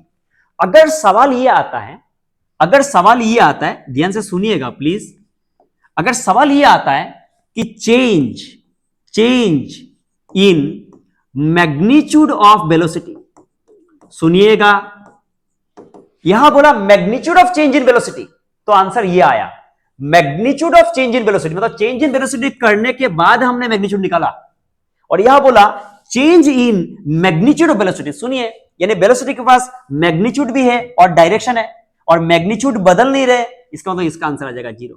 आई होप आपको समझ में आया। देखिए, मैं एक सेंटेंस में सवाल बनाया हूं। सेंटेंस ये था कि स्पीड स्केलर है, यानी स्पीड को बदलने के लिए डायरेक्शन नहीं मैग्नीट्यूड बदलना होगा, पर वेलोसिटी को बदलने के लिए मैग्नीट्यूड बदल सकता है, डायरेक्शन बदल सकता है, या दोनों बदल सकते हैं। मैंने बहुत अच्छे से समझाया, किसी को स्लो लगता है तो फास्ट कीजिए, पर मैं ऐसे ही जाऊंगा, और विथ टाइम मैं अपने को और थोड़ा मतलब इसके साथ एडजस्ट करूंगा। मैं ऑफलाइन की टीचर हूं, ऑनलाइन में आया थोड़ा सा एडजस्ट करना पड़ रहा है, ठीक है, लेकिन मैं कर लूंगा वेरी सुन। आप लोगों का आशीर्वाद बने रहे बस। चलिए सर, नेक्स्ट आ गया कि ए टू बी जा रहा हूं, सेम कहानी अभी जो बताया था, यहां वी है, यहां भी वी है, और यहां फिर से वी है, और यहां फिर से वी है। देखिए, अगर मैं आपसे बोलूं कि सर आप हमें बताइए चेंज इन स्पीड, ध्यान से, तो सर आप आंसर लिख दीजिएगा 0 है। पर अगर कोई बोलेगा सर चेंज, सुनिएगा, चेंज इन मैग्नीट्यूड, सुनिएगा, मैग्नीट्यूड ऑफ वेलोसिटी, हाँ sir, change in magnitude of velocity, sir velocity बदल रहा है, because sir A to B में डायरेक्शन बदला, सर मैग्नीट्यूड में कोई बदलाव नहीं है, सर आप 0 लिख सकते हैं। सर अगर आपसे कोई पूछे मैग्नीट्यूड, ध्यान से सुनिएगा, magnitude of change in velocity, आप कहानी अलग, चेंज इन वेलोसिटी मतलब वेलोसिटी जैसे टर्म आया, तो भाई साहब यहां मेरे मैग्नीट्यूड और डायरेक्शन दोनों की बात चल रही है, और डायरेक्शन बदल रहा है ना भाई, तो ये फाइनल हो गया और ये इनिशियल हो गया। इसका मतलब देखिए, इनिशियल वाला रहते हैं नहीं सर, हमेशा और हमेशा हम लोग करते थे सर, हम लोग क्या करते थे सर, हम लोग करते थे v final minus v initial sir, और हमेशा हम लोग सब्ट्रैक्शन को एडिशन के फॉर्म पे करते हैं सर मजा आ गया। यानी सर अगर ये मेरा फाइनल है और ये इनिशियल है, सर आप इनिशियल को पलट दीजिए, खत्म। इनिशियल को पलट के यहां क्यों लेके गए सर? वेक्टर को पैरेलल शिफ्ट करने से कुछ नहीं होता, डायरेक्शन इधर है तो इधर ही रहेगा। अब देखिए इन दोनों का अगर हम ऐसे करेंगे तो ये आंसर रूट ओवर क्या आएगा सर?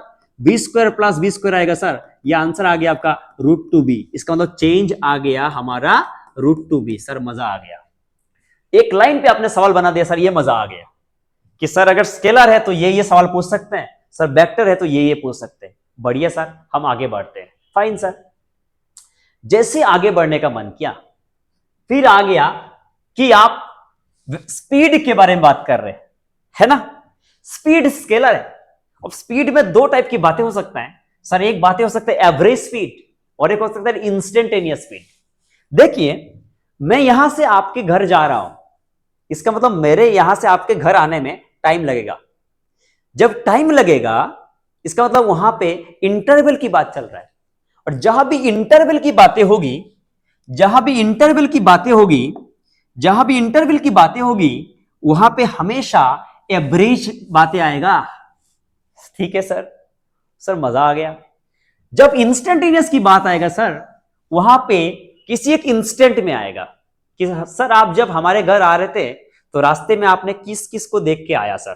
ठीक है, आपने कभी सर अपने गाड़ी को रुकाया कि नहीं? हाँ सर, बीच में रास्ते में आपने किसी को देख लिया, आपके प्रेम हो गया और आपने गाड़ी रुका दिया। फाइन सर, इसका मतलब कि मैं जब आपके घर आ रहा था, मैं अगर बोला कि मेरे average speed 40 kilometre per hour, that doesn't mean मैं हमेशा 40 में था, कभी मैं 100 में भी था, कभी मैं रेस्ट में भी था। तो हर एक वक्त में मेरे अगर स्पीड आपको चाहिए दैट इज इंस्टेंटेनियस, और अगर आप पूरा प्रोसेस की बात करते हैं दैट इज एवरेज। तो मैंने लिखा कि एवरेज हमेशा डिफाइंड फॉर इंटरवल। ठीक है सर, इतना समझने से काफी है। अब एवरेज स्पीड सर क्या समझे? एवरेज स्पीड समझना है total distance, total distance by total time. Sir समझ में आ गया?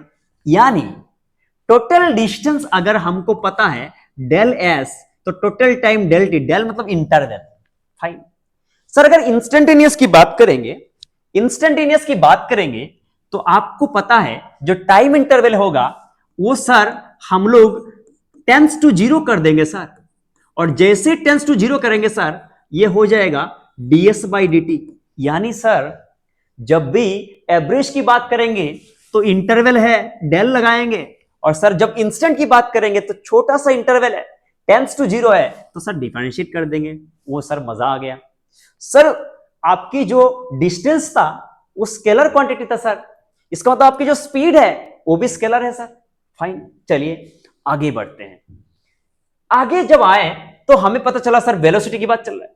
अरे वाह सर, जैसे वेलोसिटी की बात होगी तो वहां पे फिर से एवरेज और इंस्टेंटेनियस की बात करेंगे, यानी इंटरवल और इनफिनिट, मतलब बहुत del T tends to zero. Sir यहां हम लोग पढ़ लेंगे, यहां हम लोग पढ़ लेंगे टोटल डिस्प्लेसमेंट सर।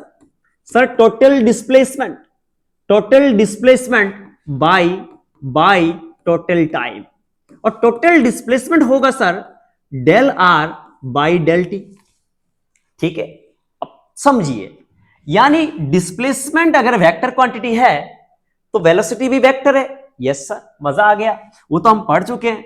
सर अगर इंस्टेंटेनियस की बात करेंगे सर तो del T tends to zero करेंगे, और यहां सर आपका del R by del T करेंगे, और ये आपका हो जाएगा sir D R by D T. यानी सर जहां भी इंस्टेंटेनियस की बात होगा हम डिफरेंशिएशन करेंगे, और जहां भी सर एवरेज की बात होगा वो डेल इंटरवल की बात आएगा। सर मजा आ गया।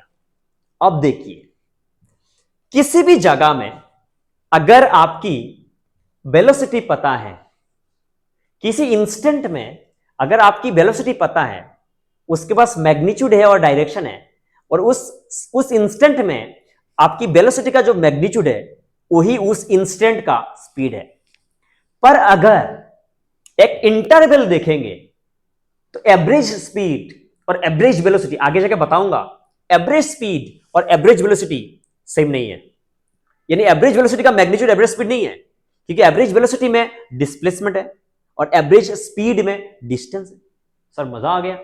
यानी सर ये बताने की कोशिश कर रहे हैं कि किसी भी पॉइंट में अगर मैं किसी भी इंस्टेंट में वेलोसिटी का मैग्नीट्यूड लूं तो मैं उसको स्पीड बोल सकता हूं, पर किसी इंटरवल में एवरेज वेलोसिटी का मैग्नीट्यूड अगर लूं तो एवरेज स्पीड वो हो भी सकता है, नहीं भी हो सकता है, क्योंकि आपको पता है एवरेज स्पीड में डिस्टेंस था और वेलोसिटी में डिस्प्लेसमेंट था, दोनों सेम बात नहीं है। इक्वल हो भी सकता है, नहीं भी हो सकता है। फाइन सर, मजा आ गया, आगे बात करिए सर। वाह सर, क्या बात करते हैं आप, ठीक है।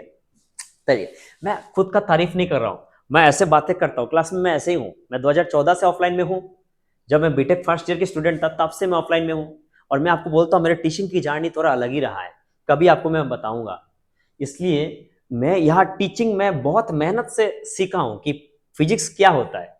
जो भी थोड़ा सा ज्ञान में मतलब मैं अचीव किया हूं, या जो भी थोड़ा सा मैंने कहीं ना कहीं फिजिक्स सीखा, वो बहुत मेहनत की कमाल है। ये जो मैं आपको प्रेजेंट कर रहा हूँ, ये मैं सैटरडे पूरा रात 5:30 बजे तक बनाया हूँ, मतलब फुल रात में सोया नहीं हूँ, मैं इसकी प्रेजेंटेशन बनाया हूँ, क्योंकि मुझे ऑफलाइन में भी क्लास लेना होता है, फिर वीडियोस भी बनाना होता है। ठीक है, चलिए फाइन। लेकिन मैं काइनेमेटिक्स का जो शुरू किया हूँ तो फुल काइनेमेटिक्स में आपको समझाऊंगा, ऐसा है। ठीक है, अब देखिए इसमें जैसे एक्सीलरेशन आया, देखिए एक्सीलरेशन मतलब आपने आपकी स्कूटी में या आपकी बाइक में, है ना, गाड़ी उतना एग्जांपल मैं नहीं देता हूं, मैं स्कूटी बाइक तो की ठीक है, ठीक है। चलिए, बाइक में एक्सीलरेटर होगा, जैसे आप दबा लेते हैं इसका मतलब आपकी स्पीड जो है ना वो बढ़ जाती है, यानी एक्सीलरेट करना है ना। और कभी ब्रेक लगा दिए तो रिटार्ड करना, या एक्सीलरेट मतलब क्या, रफ्तार की चेंज है ना, वेलोसिटी की चेंज है ना। देखिए, तो एवरेज एक्सीलरेशन अगेन ये इंटरवल होगा, यानी मैं बोलूंगा sir change in velocity, please समझिएगा, मजा आ जाएगा। Change in velocity by time, यानी सर इसको आप ऐसे लिखिए ना, del V by del T, और डेल मतलब इंटरवल है सर। जैसे इंस्टेंटेनियस आएगा सर, हमें ये सब अभी समझ में आने लगा सर कि del V by del T होगा सर, और ये हो जाएगा आपका डीबी बाई डी टी। याद रखिएगा, एक्सीलरेशन में वेलोसिटी बाई टाइम नहीं है, चेंज इन वेलोसिटी है, change in velocity by time. ठीक है, कुछ बच्चे बोलते हैं वेलोसिटी बाई टाइम, गलत, change in velocity by time. ठीक है, चलिए, अगर मेरे वेलोसिटी 20 मीटर पर सेकंड है और वो 20 मीटर पर सेकंड ही रहा, मतलब मेरे बाइक एक्सीलरेट नहीं किया, यानी मेरे एक्सीलरेशन जीरो है। और अगर एक्सीलरेशन जीरो है तो उसको बोलते हैं यूनिफॉर्म मोशन। क्या बोलते हैं, यूनिफॉर्म मोशन। ठीक है, इसका मतलब कहीं भी अगर किसी ने बोला सर एक्सीलरेशन जीरो है, जैसे ही एक्सीलरेशन जीरो, देखिए ए जीरो है, ए का वैल्यू आपका कुछ है या डीबी बाई डी टी। अगर ए जीरो तो आपको डिफरेंशिएशन में पता है बी कांस्टेंट, बी कांस्टेंट मतलब ना मैग्नीट्यूड में बदलाव और ना डायरेक्शन में बदलाव, इसका मतलब इसी को हम लोग बोलते हैं यूनिफॉर्म मोशन। क्या बोलते हैं, यूनिफॉर्म मोशन। क्या समझ में आ गया, हाँ सर समझ में आ गया। फाइन सर, आगे बढ़िए, चलिए फाइन।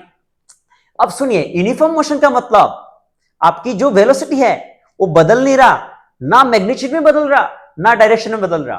कहीं भी अगर डायरेक्शन भी बदल गया ना तो एक्सीलरेशन आ जाएगा, क्योंकि acceleration is change in velocity, और वेलोसिटी दो तरीके से चेंज हो सकता है, आइदर मैग्नीट्यूड और डायरेक्शन, और दोनों भी चेंज हो सकते हैं। फाइन सर, मजा आ गया, आप आगे बात कीजिए ना सर, कितने मस्त लगता है। चलिए, मैं आपको ग्राफ जो है वो लास्ट टॉपिक में पढ़ाऊंगा, फिलहाल मैं आपको बेसिक कुछ बातें बोल के रखता हूं। ऐसे ही फिजिक्स में या केमिस्ट्री में आप ग्राफ से बहुत बात मुलाकात करेंगे। जैसे ग्राफ से आप मुलाकात करेंगे, आप हमेशा सर की बात को याद कीजिए कि सर आपको याद आता है बहुत, है ना, उस वे में नहीं, सर आपको याद आता है कि आपने दो बात बोल रखा था सर, एक है इसकी स्लोप और एक है एरिया। अगर आप स्लोप और एरिया समझ जाते हैं तो ग्राफ की 95% क्वेश्चन सोल्व हो जाएगा।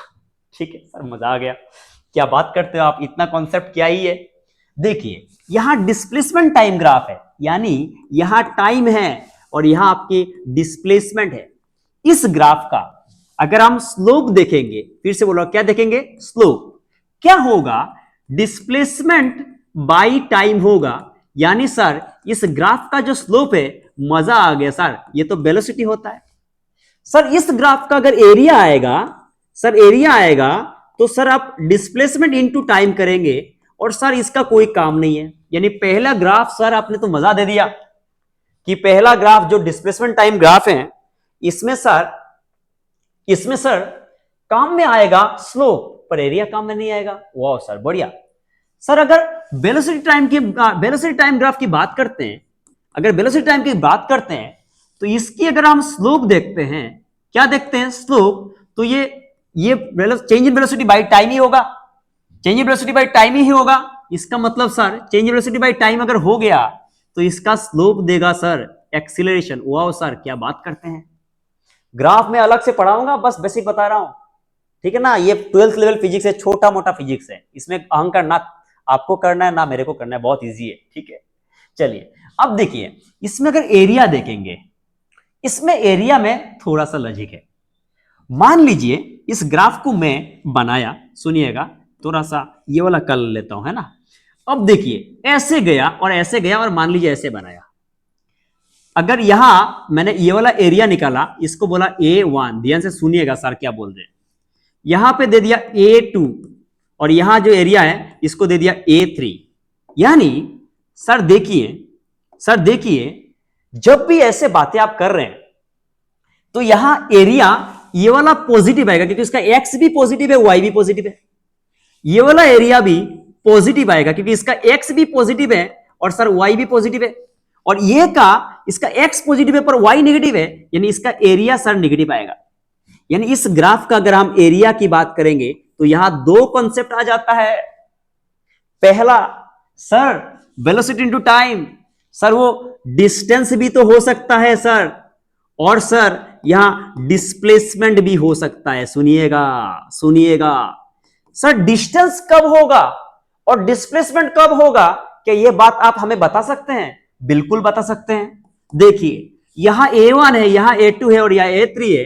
अगर मैं A1 plus A2 minus A3 के, इसका मतलब जिसका प्लस है उसका प्लस ही लिया हूं और जिसका माइनस है उसको माइनस ही लिया हूं, तो यह आ जाएगा डिस्प्लेसमेंट। और अगर जो प्लस है उसका तो प्लस लिया हूं और जो माइनस है उसको भी प्लस बना के ले लिया हूं, तो वो हो जाएगा डिस्टेंस। यानी ये एक ऐसे ग्राफ है जिसका स्लोप भी कम का है और एरिया भी कम का है। सर मजा आ गया सर। यानी पहले जो डिस्प्लेसमेंट टाइम ग्राफ है सर, उसका आपके स्लोप काम का है, स्लोप आ गया वेलोसिटी, और सर उसके एरिया हमारे लिए टेंशन नहीं, कोई काम का नहीं है। सर वेलोसिटी टाइम ग्राफ तो सर और मजेदार है, उसमें तो सवाल दो टाइप के बन सकते हैं। आप जाके देखिए नीट 2022 का सवाल जो है वो बीटी ग्राफ का स्लोप पूछा, एक्सीलरेशन का रेशियो पूछा, क्या ही है यार, ठीक है। उसमें देखिए स्लोप क्या है, ये आपकी एक्सीलरेशन आ गया, और एरिया दो टाइप के हो सकते हैं। अगर प्लस माइनस को कंसिडर किया तो डिस्प्लेसमेंट, अगर प्लस को प्लस लिया और माइनस की मॉडुलस लिया, यानी माइनस को भी प्लस कर दिया, तो हो जाएगा डिस्टेंस। सर मजा आ गया। सर फिर कौन सा ग्राफ की बात करेंगे आप? फिर आपके साथ बात करेंगे acceleration time graph. Okay sir करिए। जैसे ही एक्सीलरेशन टाइम ग्राफ की स्लोप की बात करेंगे तो आप लोग हमें बताएंगे सर ये तो एक्सीलरेशन बाय टाइम होगा, तो मैं आपको फिर बताऊंगा इसको बोलते हैं जार्क। क्या बोलते हैं? जार्क। जस्ट नाम सुन के रख लो, आपके कोर्स में इतना कुछ काम में नहीं आता, ठीक है, ऐसे ही बोला हूं। अगर इसका एरिया की बात करेंगे तो सर ये तो एक्सीलरेशन इनटू टाइम होगा सर, और एक्सीलरेशन इनटू टाइम तो सर हमें आता है, ये तो सर हो जाएगा चेंज इन वेलोसिटी। सर ये तो चेंज इन वेलोसिटी हो जाएगा। इसका मतलब सर मजा आ गया। क्या हो गया ये, सॉरी, हाँ चलिए आप देखिए इधर, इसका मतलब देखिए चेंज इन वेलोसिटी हो गया। क्या समझ में आ गया? इसका मतलब मैं ग्राफ अलग से पढ़ाऊंगा, और मैं बता रहा हूं ये कॉन्सेप्ट अगर समझ आ गया तो 95% ग्राफ के क्वेश्चन आप बना देंगे, ठीक है। पहला कौन सा डिस्प्लेसमेंट टाइम ग्राफ है, उसकी स्लोप वेलोसिटी देता है, उसका एरिया काम का नहीं है। वीटी ग्राफ सबसे इंपॉर्टेंट ग्राफ है क्योंकि वेलोसिटी टाइम ग्राफ का स्लोप भी काम का है और एरिया भी काम का है, और एरिया में भी दो कंसेप्ट बन सकता है, आइदर वो डिस्प्लेसमेंट आ सकता है और डिस्टेंस आ सकता है। और एक्सीलरेशन टाइम ग्राफ का स्लोप हमारे कोर्स में काम का नहीं है क्योंकि जार्क हमें पूछा नहीं जाता, पर उसके एरिया काम का है। फाइन, चलिए सर मजा आ गया, आगे बढ़िए सर। वाओ कैसे बच्चे मिले मेरे को, कितने मजे देते हैं, इतने रेस्पेक्ट करते हैं ना, मैं ऐसे एज्यूम करता हूं, है ना। चलिए कमेंट में बताइएगा आपको कैसे लगता है, ठीक है ना। क्योंकि ऑफलाइन अलग है, वहां पे तो मैं बच्चों से क्लास में रेस्पॉन्स लेते रहा था, यहाँ पे तो आप हो ही नहीं, कैमरा को देख के बात कर रहा हूं, है कि नहीं। आपसे बात करना और मेरे इमेजिनेशन में बीबी से बात करना सेम है, ठीक है। चलिए ठीक है, अब देखिए इसमें पॉइंट्स वर्थ नोटिंग क्या बोला है ना, क्या बात किया, ठीक है। बोला सर देखिए कि आप बताइए तो आपको मजा आ रहा होगा। हाँ मजा आ रहा है मेरे को। सर आप क्या बात करना चाहते हैं? मैं आपको यहां पे बोलना चाहता हूं कि यहां जो बातें वो बोल चुका हूं आपको, पहला बात, इफ वेलोसिटी इज कांस्टेंट, देखिए वेलोसिटी जो है ना उसका मैग्नीट्यूड भी है और डायरेक्शन भी है। तो वेलोसिटी कांस्टेंट होने का मतलब है मेरे भाई कि उसका मैग्नीट्यूड डायरेक्शन दोनों नहीं बदल रहा। फाइन, मजा आ गया सर। इसका मतलब स्पीड कांस्टेंट होगा ही, क्योंकि अगर वेलोसिटी कांस्टेंट है तो मैग्नीट्यूड डायरेक्शन दोनों कांस्टेंट है, तो मैग्नीट्यूड कांस्टेंट है तो स्पीड कांस्टेंट होगा ही। पर बोला कन्वर्स में और मे नॉट बी ट्रू, खतरनाक बात बोल के चला गया। ऐसे बात तो आपके गर्लफ्रेंड भी नहीं बताते हैं। सुनिए, खतरनाक बात करके चला गया, ये तो फिर खत्म, प्यार हो गया होगा आपसे। क्या ऐसे सेंटेंसेस अगर आपके प्यार हो जाए तो बता रहा हूं आप बहुत आगे चले जाएंगे। बोला कि वेलोसिटी कांस्टेंट है, इसका मतलब मैग्नीट्यूड और डायरेक्शन दोनों सेम है, तो स्पीड कांस्टेंट होगा ही। पर स्पीड कांस्टेंट है मतलब सिर्फ मैग्नीट्यूड कांस्टेंट है, डायरेक्शन की बात आया नहीं। इसका मतलब वेलोसिटी कांस्टेंट हो भी सकता है, नहीं भी सकता। सर मजा आ गया, आगे बढ़िए सर। वो फाइन सर। रीजन कि वेलोसिटी के पास मैग्नीट्यूड डायरेक्शन दोनों हैं, पर स्पीड के पास ओनली मैग्नीट्यूड है। फाइन सर, आगे बढ़िए। ठीक है, नेक्स्ट पॉइंट बोला मैग्नीट्यूड ऑफ, ये बात बता चुका हूं आपसे, आपको बता चुका हूं, आपके साथ ये बात मैं शेयर किया था। बोला हूं magnitude of instantaneous velocity always give instantaneous speed. Sir सही बात, बट सर आपकी कुछ भी हो, एवरेज वेलोसिटी हमेशा एवरेज स्पीड नहीं होगा, क्योंकि सर डिस्टेंस और डिस्प्लेसमेंट सेम नहीं होता। पर इंस्टेंटेनियस में हमेशा मैग्नीट्यूड ऑफ वेलोसिटी स्पीड ही होता है। सर मजा आ गया, सर मजा आ गया। चलिए सर, अब देखिए, अब बस लगे रहिए, बने रहिए आप, स्लो फास्ट उसमें ध्यान मत दीजिए, आपके कॉन्सेप्ट बना दूंगा, आप हर एक क्वेश्चन कर पाएंगे, मैं श्योर हूं। घमंड नहीं कर रहा, मेरे को बहुत आता है ऐसा कुछ नहीं, थोड़ा सा आता है, लेकिन आपके लेवल पे मेरे को आता है। मैं आज तक किसी को नहीं बोला मेरे को बहुत आता है। मैं तो टीचर से मिलता हूं ना, पागल हो जाता हूं। रे भाई, आपको क्या बोलो, पागल हो जाता हूं। कुछ लोगों से मिलकर तो मेरे को ऐसा लगता है शायद सब्जेक्ट ही वही लोग बनाए हैं। ठीक है, चलिए अब देखिए, for straight line motion average speed is equal to magnitude of average velocity until velocity reverses direction. Straight line motion, straight line motion, इसका मतलब डिस्टेंस और डिस्प्लेसमेंट सेम ही तो है, लेकिन अगर रिवर्स हो गया तो डिस्प्लेसमेंट घट जाएगा, तो उस समय आपकी एवरेज स्पीड और एवरेज वेलोसिटी का वैल्यू बदल जाएंगे। Fine sir. पॉइंट नंबर 4 आप क्या बोलना चाहते हैं? After the motion if body comes back to initial position, अगर घूम के इनिशियल में आ गया तो आपको पता है कि मैं घूम के अगर यही आ गया तो मेरे डिस्प्लेसमेंट जीरो होगा। सर मजा आ गया।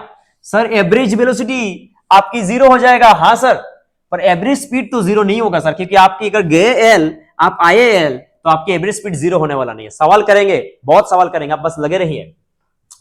Sir for a moving body average speed never be negative, क्योंकि आपको पता है एवरेज स्पीड मतलब डिस्टेंस बाय टाइम, और डिस्टेंस नेगेटिव नहीं हो सकता, स्केलर क्वांटिटी है वो। सर बढ़िया बात, पर आपको पता है एवरेज वेलोसिटी नेगेटिव हो सकता है क्योंकि वो वेक्टर क्वांटिटी है। फाइन सर, फाइन, आगे बढ़िए सर। ठीक है, अब देखिए सवाल आ गया, सवाल करेंगे। सवाल ही सब कुछ है, सवाल ही दुनिया है, सवाल ही जिंदगी है, सवाल ही प्यार है।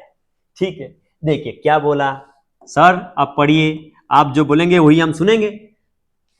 Person travelling in a straight line, ये भी एससी वर्मा का ही सवाल है।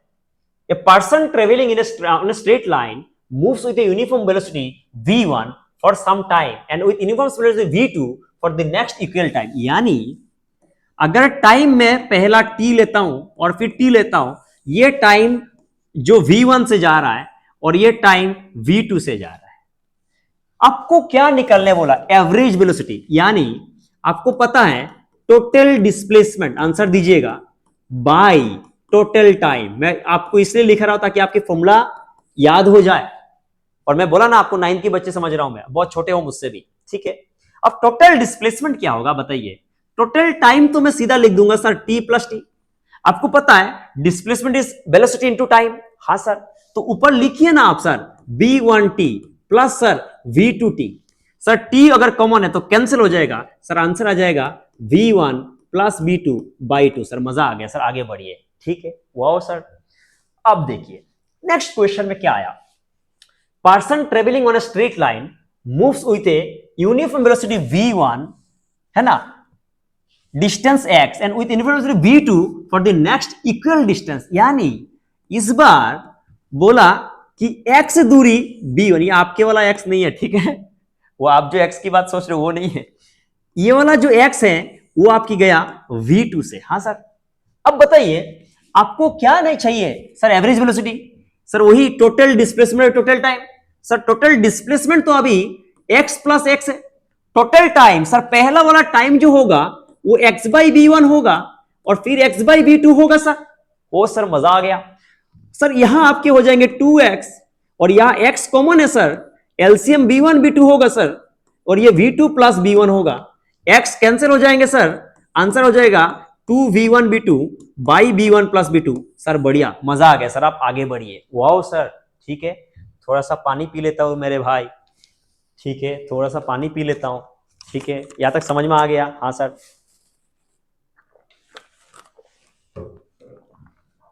है ना, बहुत ठीक है। अब सुनिए आराम से, देखो नेक्स्ट क्वेश्चन, ये भी एससी वर्मा का ही सवाल है, ठीक है। बोला कि कंसीडर, सुनिए आप आराम से सुनिए, मजा आ जाएगा आपको। The motion of the tip of the minute hand of a clock, okay, in 1 hour. यानी अगर एक क्लॉक है, अगर एक क्लॉक है, अगर 1 आवर हुआ, इसका मतलब जो जहां था मिनट हैंड घूम के वही चला गया। यानी उस मिनट हैंड का जो टिप है वो जहां था वहां चला गया, मतलब उसकी डिस्प्लेसमेंट 0 तो होगा, डिस्टेंस 0 नहीं होगा, 2 पायर होगा। एवरेज स्पीड इज 0, गलत बात। Average velocity 0, yes sir. Sir मजा आ गया, यानी 2 आंसर होंगे, एक ए होगा और एक डी होगा। फाइन सर, समझ में आ रहा है? हाँ सर आ रहा है। चलिए नेक्स्ट सर क्या बोला, देखिए यहां पे शायद आपको दिख नहीं रहा है तो आपको मैं पढ़ के देता हूं, है ना, चाहे तो मैं सवाल लिख भी देता हूं, है ना। सुनिए मैं सवाल लिख रहा हूं, क्या सवाल है ध्यान से सुनिएगा, नहीं तो आप पढ़ नहीं पाएंगे, मुझे पता है, ठीक है। देखिए इसे आप पढ़िए, मैं पढ़ के दे रहा हूं। Particle moves along the X axis as X equal to, ये जो इक्वेशन है वो मैं लिख के दे रहा हूं, हो जाएगा, एडजस्ट करना सीखिए। या u है या t माइनस 2 है, ठीक है, t माइनस 2 नहीं है, t माइनस 2s है, ठीक है। अच्छा सुनिए, प्लस यहां लिखा हूं मैं a और यहां लिखा हूं t माइनस 2s का स्क्वायर, ठीक है। पहला बोला कि इनिशियल वेलोसिटी ऑफ पार्टिकल कितना हो रहा है, दूसरा बोला एक्सीलरेशन ऑफ द पार्टिकल निकलना है, और फिर t इक्वल टू 2 सेकंड में पार्टिकल कहां पे पहुंचा, करते हैं। सबसे पहले देखिए, अगर x गिवन है, इसको अगर मैं थोड़ा कैलकुलेट करने जाऊं, आप हेल्प कीजिएगा प्लीज, तभी होगा। सर आप लिखिए x इक्वल टू, आप लिखिए ut, हाँ सर हम आपको हेल्प करेंगे, माइनस 2us, सर आप लिखिए हम हेल्प करेंगे, प्लस a, यहां लिख देंगे sir t square minus 4ts plus 4s square. आपको समझ में आया? हाँ सर। यानी सर आप लिखिए x equal to ut minus 2us plus A T square minus sir 4tas plus sir लिखिए 4as स्क्वायर। सर ये आपको x मिला है, अगर आपको सर वेलोसिटी चाहिए तो ये तो सर हमारे लिए बहुत सिंपल है, अभी सर हम dx बाई dt करेंगे। सर यह टाइम है तो u आएगा, क्योंकि टाइम का t का 1 आएगा, सर ये कांस्टेंट टर्म 0 होगा, सर यहां आपका आ जाएगा ट्वाइस at और यहां आ जाएगा 4as, क्योंकि t का 1 होगा और बाकी सर आएगा नहीं। यानी पहले ऑप्शन में बोला, आप अगर तो देखने में तो तकलीफ है, ध्यान से सुनिए, एससी वर्मा के जाके चेक कीजिए, ऑप्शनल 2 में आपको एक्सरसाइज 2 में, ऑब्जेक्टिव 2 में आपको मिल जाएगा, ठीक है। इनिशियल वेलोसिटी बोला u है, इनिशियल वेलोसिटी मतलब टाइम 0, जैसे टाइम 0 होगा तो ये टाइम 0 होगा, पर आंसर आएगा u माइनस 4as। इसको तो इनिशियल वेलोसिटी u होने वाला नहीं है, तो ऑप्शन ए गलत।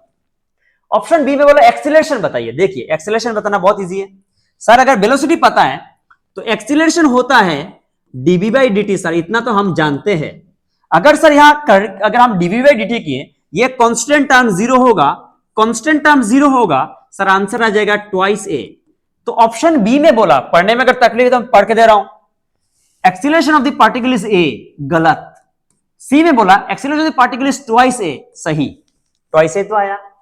डी में बोला at t equal to 2s particle is at origin, यानी डी सोल्व कर रहा हूं, डी में t का वैल्यू 2s लिया, अगर देखने में इशू तो देखें यहां अच्छे से, ठीक है, 2s लिया, 2s लिया तो x में 2s का वैल्यू पुट करते हैं, यहां अगर 2x का वैल्यू पुट करें, 2s का वैल्यू, तो सबसे पहले x में यह ऑलरेडी ut है, ध्यान से सुनिएगा। हाँ सर, -2us है, तो u जो t था, ध्यान से सुनिएगा, u जो t था, प्लीज t के जगह हमने पुट कर दिया ट्वाइस s। सर मजा आ गया। नेक्स्ट सर, ऑलरेडी आपके था -2us, फाइन सर, ठीक है। नेक्स्ट था सर a² यानी a4s², कैलकुलेशन डायरेक्ट कर दिया हूं। फिर था -40as, सर -40as, फिर था +4as², सर ये और ये कैंसिल है सर, फाइन सर। अब सर यहां देखिए, आपकी जो यहां पे सर आंसर आएगा, और कुछ था क्या सर? और तो कुछ नहीं था, फाइन सर। यहां पे ये भी आपके सर कुछ तो गलती किया हूं, देखिए आप यहां पे 2s कुछ तो छूटा है, ut लिखा हूं मैं, 2us लिखा हूं मैं, a² लिखा हूं मैं, ये वाला लिखा हूं मैं, और वो भी लिखा हूं, ठीक है, फाइन। अब देखिए यह 2us है ना, और ये भी 2us है, कैंसिल हो गया, ठीक है। अब देखिए यहां पे क्या ये आपका माइनस है 4, t की जगह कितना होगा बताइए हमको, कुछ गलती क्या है? ut 2us plus a² minus 480as है ना, प्लस ये है, ठीक है। अब जैसे x लिखा, 2s पार्टिकुलर ओरिजिन देखना है, इसका मतलब मैं पहले u लिया हूं, t की जगह आपका पुट किया हूं क्या, ट्वाइस s, फाइन। फिर -2us प्लस 80², t की जगह होगा 2 मतलब 4s², फाइन। फिर यहां आया क्या, -40as, फिर 4as², फाइन। अब देखिए यहां पे आपका आ गया, ये आपका कितना है आप बताइए आराम से। इसका मतलब 2us कैंसिल, ये वाला कैंसिल है, इसका मतलब t की जगह क्या होगा, 2s, और यहां आपका हो गया as, इसका मतलब आंसर क्या हो गया, -8 है ना, as²।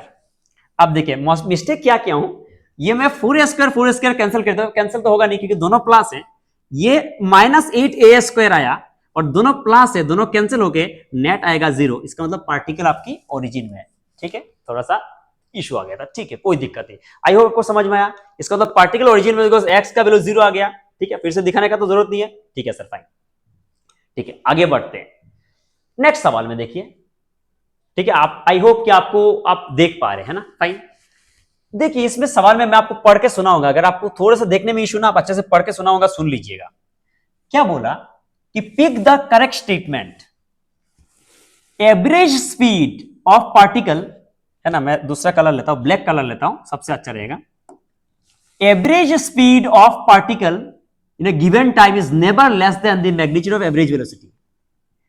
यानी सुनिए, मजा आ जाएगा। Average speed of a particle in A given time is never less than magnitude of average velocity, because average velocity में हमेशा डिस्प्लेसमेंट आएगा, और एवरेज स्पीड में आपका आएगा डिस्टेंस, और आपको पता है कि डिस्प्लेसमेंट हमेशा डिस्टेंस से छोटा होगा, इक्वल हो सकता है, इसका मतलब एवरेज स्पीड लेस तो कभी होगा नहीं, यानी ए आंसर करेक्ट है, फाइन।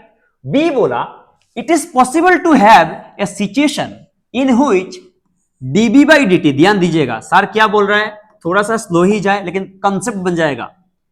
dB/dt का मैग्नीट्यूड यानी dB/dt इज एक्सीलरेशन, यानी एक्सीलरेशन का मैग्नीट्यूड नॉन जीरो हो, पर ये थोड़ा यहां पे ये ऐसे है, इसको समझिए। पर ये बोलना चाहते हैं कि d ऑफ v/t ये आपका 0, इसका मतलब ये तो आपका हो गया स्पीड, समझिएगा, है ना, ये समझिए, आपको एकदम क्लियर कट में लॉजिक दूंगा, लॉजिक समझिए। v हो गया आपका स्पीड, यानी ऐसे अगर बोल रहा है कि स्पीड का डिफरेंशिएशन 0, इसका मतलब बोलना चाहते हैं कि स्पीड जो है वो यहां कांस्टेंट है। क्या ऐसे पॉसिबल है कि सर v यानी स्पीड कांस्टेंट हो, वेलोसिटी का मैग्नीट्यूड कांस्टेंट हो, पर एक्सीलरेशन आए? बिल्कुल पॉसिबल है, because acceleration is change in velocity, और ये तो आप मैग्नीट्यूड को कांस्टेंट किए हो, डायरेक्शन का तो आपने बात नहीं किया, तो डायरेक्शन के वजह से एक्सीलरेशन आ जाएगा। हाँ सर, जैसे कि आप देखिए सर्कुलर मोशन में, कौन सा मोशन में, सर्कुलर मोशन में, यहां v था, यहां भी v था, यहां भी v था, और यहां भी v था। अगर मैं ये जगह से ये जगह में गया तो मैग्नीट्यूड में बदलाव नहीं है, यानी स्पीड कांस्टेंट है, लेकिन चेंज इन वेलोसिटी तो है, इसलिए एक्सीलरेशन था वहां। क्या समझ में आया? इसका मतलब सर बोला it is possible to have a situation in which acceleration is non zero पर स्पीड इज कांस्टेंट। वही बात बताया, तो मैं आपको बता देता हूं ये भी पॉसिबल है। ठीक है सर, मजा आ गया। नेक्स्ट पूछा, आप ये बताइए कि average velocity, the average velocity of a particle is zero in a time interval, it is possible that the instantaneous velocity is never zero. बिल्कुल पॉसिबल है।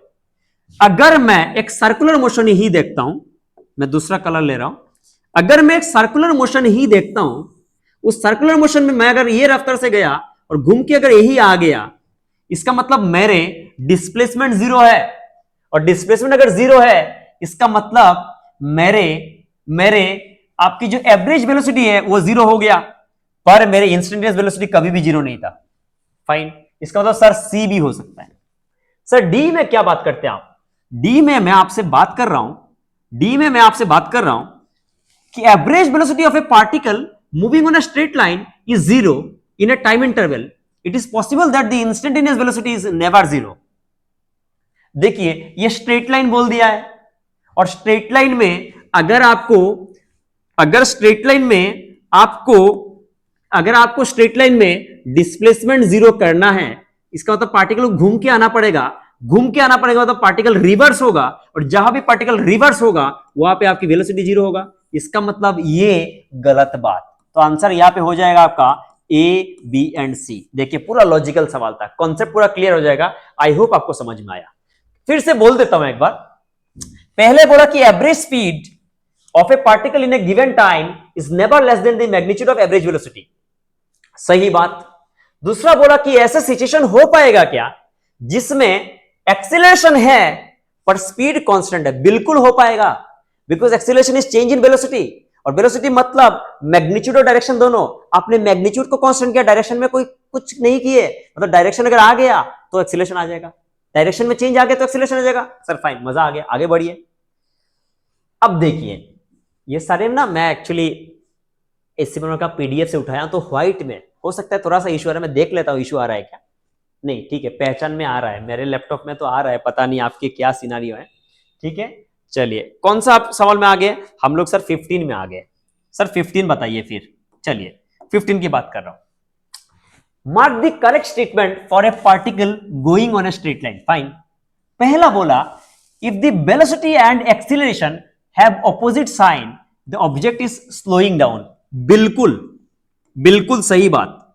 यानी अगर यहां पे आपकी वेलोसिटी है और एक्सीलरेशन अगर उल्टा है, इसका मतलब आपने उसको एक्सीलरेट नहीं किया, आपने ब्रेक लगाया, आपने रिटर्न किया, इसका मतलब वो स्लो तो होगा। पहला बात सर ये तो करेक्ट है। सर बी में क्या बात करते हैं आप, है ना, आराम से। बी में क्या बात करते हैं? ठीक है देखिए, बी में आप क्या बात करते हैं? If the position and velocity have opposite sign the particle is moving towards origin. बिल्कुल सही बात। इसका मतलब देखिए, अगर आपकी क्या बोल रहे हैं आप कि position and velocity have opposite sign, इसका मतलब अगर ऑपोजिट साइन है, इसका मतलब आपका एस इंटू बी हमेशा लेस देन जीरो आएगा, तो वो ओरिजिन की ओर आएगा। ठीक है next, if the velocity is zero at an instant the acceleration should also be zero at that instant. गलत बात। आप समझिए, आपको समझा देता हूं कि वेलोसिटी आपका वेलोसिटी आपका जीरो है, एक्सीलरेशन को वेलोसिटी से मतलब नहीं है भाई, एक्सीलरेशन को चेंज इन वेलोसिटी से मतलब है। मान लीजिए आप स्ट्रेट लाइन मोशन की बात करते हैं, आप अगर यहां जा रहे हैं, जाके फाइनल पॉइंट में आपकी वेलोसिटी जीरो हुआ पर एक्सीलरेशन जीरो थोड़ी हुआ, तो किसी एक इंस्टेंट में वेलोसिटी जीरो मतलब एक्सीलरेशन हो भी सकता है, क्योंकि एक्सीलरेशन को उस पार्टिकुलर वेलोसिटी से क्या मतलब, उसको तो चेंज इन वेलोसिटी से मतलब है। फाइन सर, इसका मतलब ये गलत। डी में क्या बोला? If the velocity is zero for a time interval the acceleration is zero at any instant with in the time interval. सुनिए, वेलोसिटी अगर जीरो है किसी टाइम इंटरवल में है, तो वेलोसिटी अगर जीरो है किसी भी टाइम इंटरवल में, तो आपको एक्सीलरेशन चाहिए, तो आपको पता है वेलोसिटी हमेशा उस इंटरवल में जीरो है, मतलब चेंज भी जीरो है, मतलब एक्सीलरेशन जीरो होगा। तो आंसर डी भी करेक्ट, यानी आंसर यहां पे ए बी एंड डी होगा। फाइन सर, आप आगे बढ़िए। समझ में आ रहा है? ये सब लॉजिकल सवाल है, थ्योरेटिकल सवाल है, फिर धीरे धीरे न्यूमेरिकल स्कोर बढ़ेंगे, लगे रहिए, छोड़िए मत। चलिए फाइन सर, फिर से सवाल आ गया। एन ऑब्जेक्ट में हैव सर, बात कीजिए आप, varying speed without having varying velocity. देखिए ये बात 10 बार बोल चुका हूं, स्पीड में सिर्फ मैग्नीट्यूड है और वेलोसिटी में मैग्नीट्यूड डायरेक्शन दोनों है। यानी अगर स्पीड को वेराई करना है तो आपकी वेलोसिटी वेरी होगा ही होगा, क्योंकि उसके पास मैग्नीट्यूड है। इसका मतलब यह पॉसिबल नहीं है। पर यहां बोला varying velocity without having variant speed, बिल्कुल जैसे अभी मैं आपको सर्कुलर मोशन दिखाया, अभी के अभी सर्कुलर मोशन में आपकी स्पीड जो था वो तो फिक्स्ड था यूनिफॉर्म सर्कुलर मोशन में, वो आके जाके सर्कुलर मोशन में पढ़ेंगे, स्पीड तो आपके फिक्स्ड थे, पर यहां पे डायरेक्शन बदल रहा था, इसका मतलब बी तो हो सकता है। इसके बाद बोला non zero acceleration without having varying velocity. अरे सर, अगर वेलोसिटी वेरी नहीं हो रहा तो एक्सीलरेशन कहां से आएगा? ये तो गलत बात है सर, क्योंकि आपको पता है वेलोसिटी का चेंज, एक्सीलरेशन मतलब del V by del T, यानी वेलोसिटी का चेंज होगा तब ना एक्सीलरेशन आएगा, यानी ये पॉसिबल नहीं है। नेक्स्ट बोला non zero acceleration without having varying speed, बिल्कुल यहां ही देखिए ना, स्पीड में बदलाव नहीं है पर वेलोसिटी में बदलाव हो सकता है बिकॉज ऑफ डायरेक्शन, इसका मतलब ये पॉसिबल है। तो आंसर यहां मेरे हिसाब से होना चाहिए B and D. Sir fine, आगे बढ़िए सर, ठीक है। अब आगे बढ़ते हैं, तो नेक्स्ट सवाल क्या आया बोलिए। नेक्स्ट सवाल आया आपका एग्जांपल नंबर 17 है ना। अब देखिए आराम से क्या बोला, velocity of a particle is 0 at T equal to 0। सुनिए अच्छे से, यानी टाइम 0 पे आपकी ऑलरेडी वेलोसिटी 0 था, ठीक है। Acceleration at T equal to 0 must be 0। देखिए एक पार्टिकुलर टाइम में वेलोसिटी 0 है, उससे एक्सीलरेशन डिसाइड नहीं होता, क्योंकि acceleration is change in velocity, इसका मतलब ये मस्ट बी 0, गलत। ये गलत है, मस्ट बी 0 नहीं होगा। एक्सीलरेशन में भी 0 मान सकते हैं, ठीक है, में भी कभी हो सकता है, पर मस्ट नहीं है। नेक्स्ट, क्योंकि मैं कब होगा, मान लीजिए वो स्पीड और बदल ही नहीं रहा, वो 0 है, 0 ही है, बदल नहीं रहा डायरेक्शन मैग्नीट्यूड दोनों, ठीक है। If the acceleration is 0 from 0 to 10 second, the speed is also 0 in this interval. देखिए अगेन, एक्सीलरेशन 0 है, उसका इनिशियल स्पीड 0 ही था और एक्सीलरेशन भी 0 ही है, इसका मतलब उसका स्पीड बदल नहीं रहा। एक्सीलरेशन 0 मतलब उसका बदल नहीं रहा, चेंज इन वेलोसिटी नहीं हो रहा है, और वो 0 था तो अभी तो 0 होगा ही। Fine sir, if the speed is 0 from t0 to 10, acceleration is also 0 in this interval.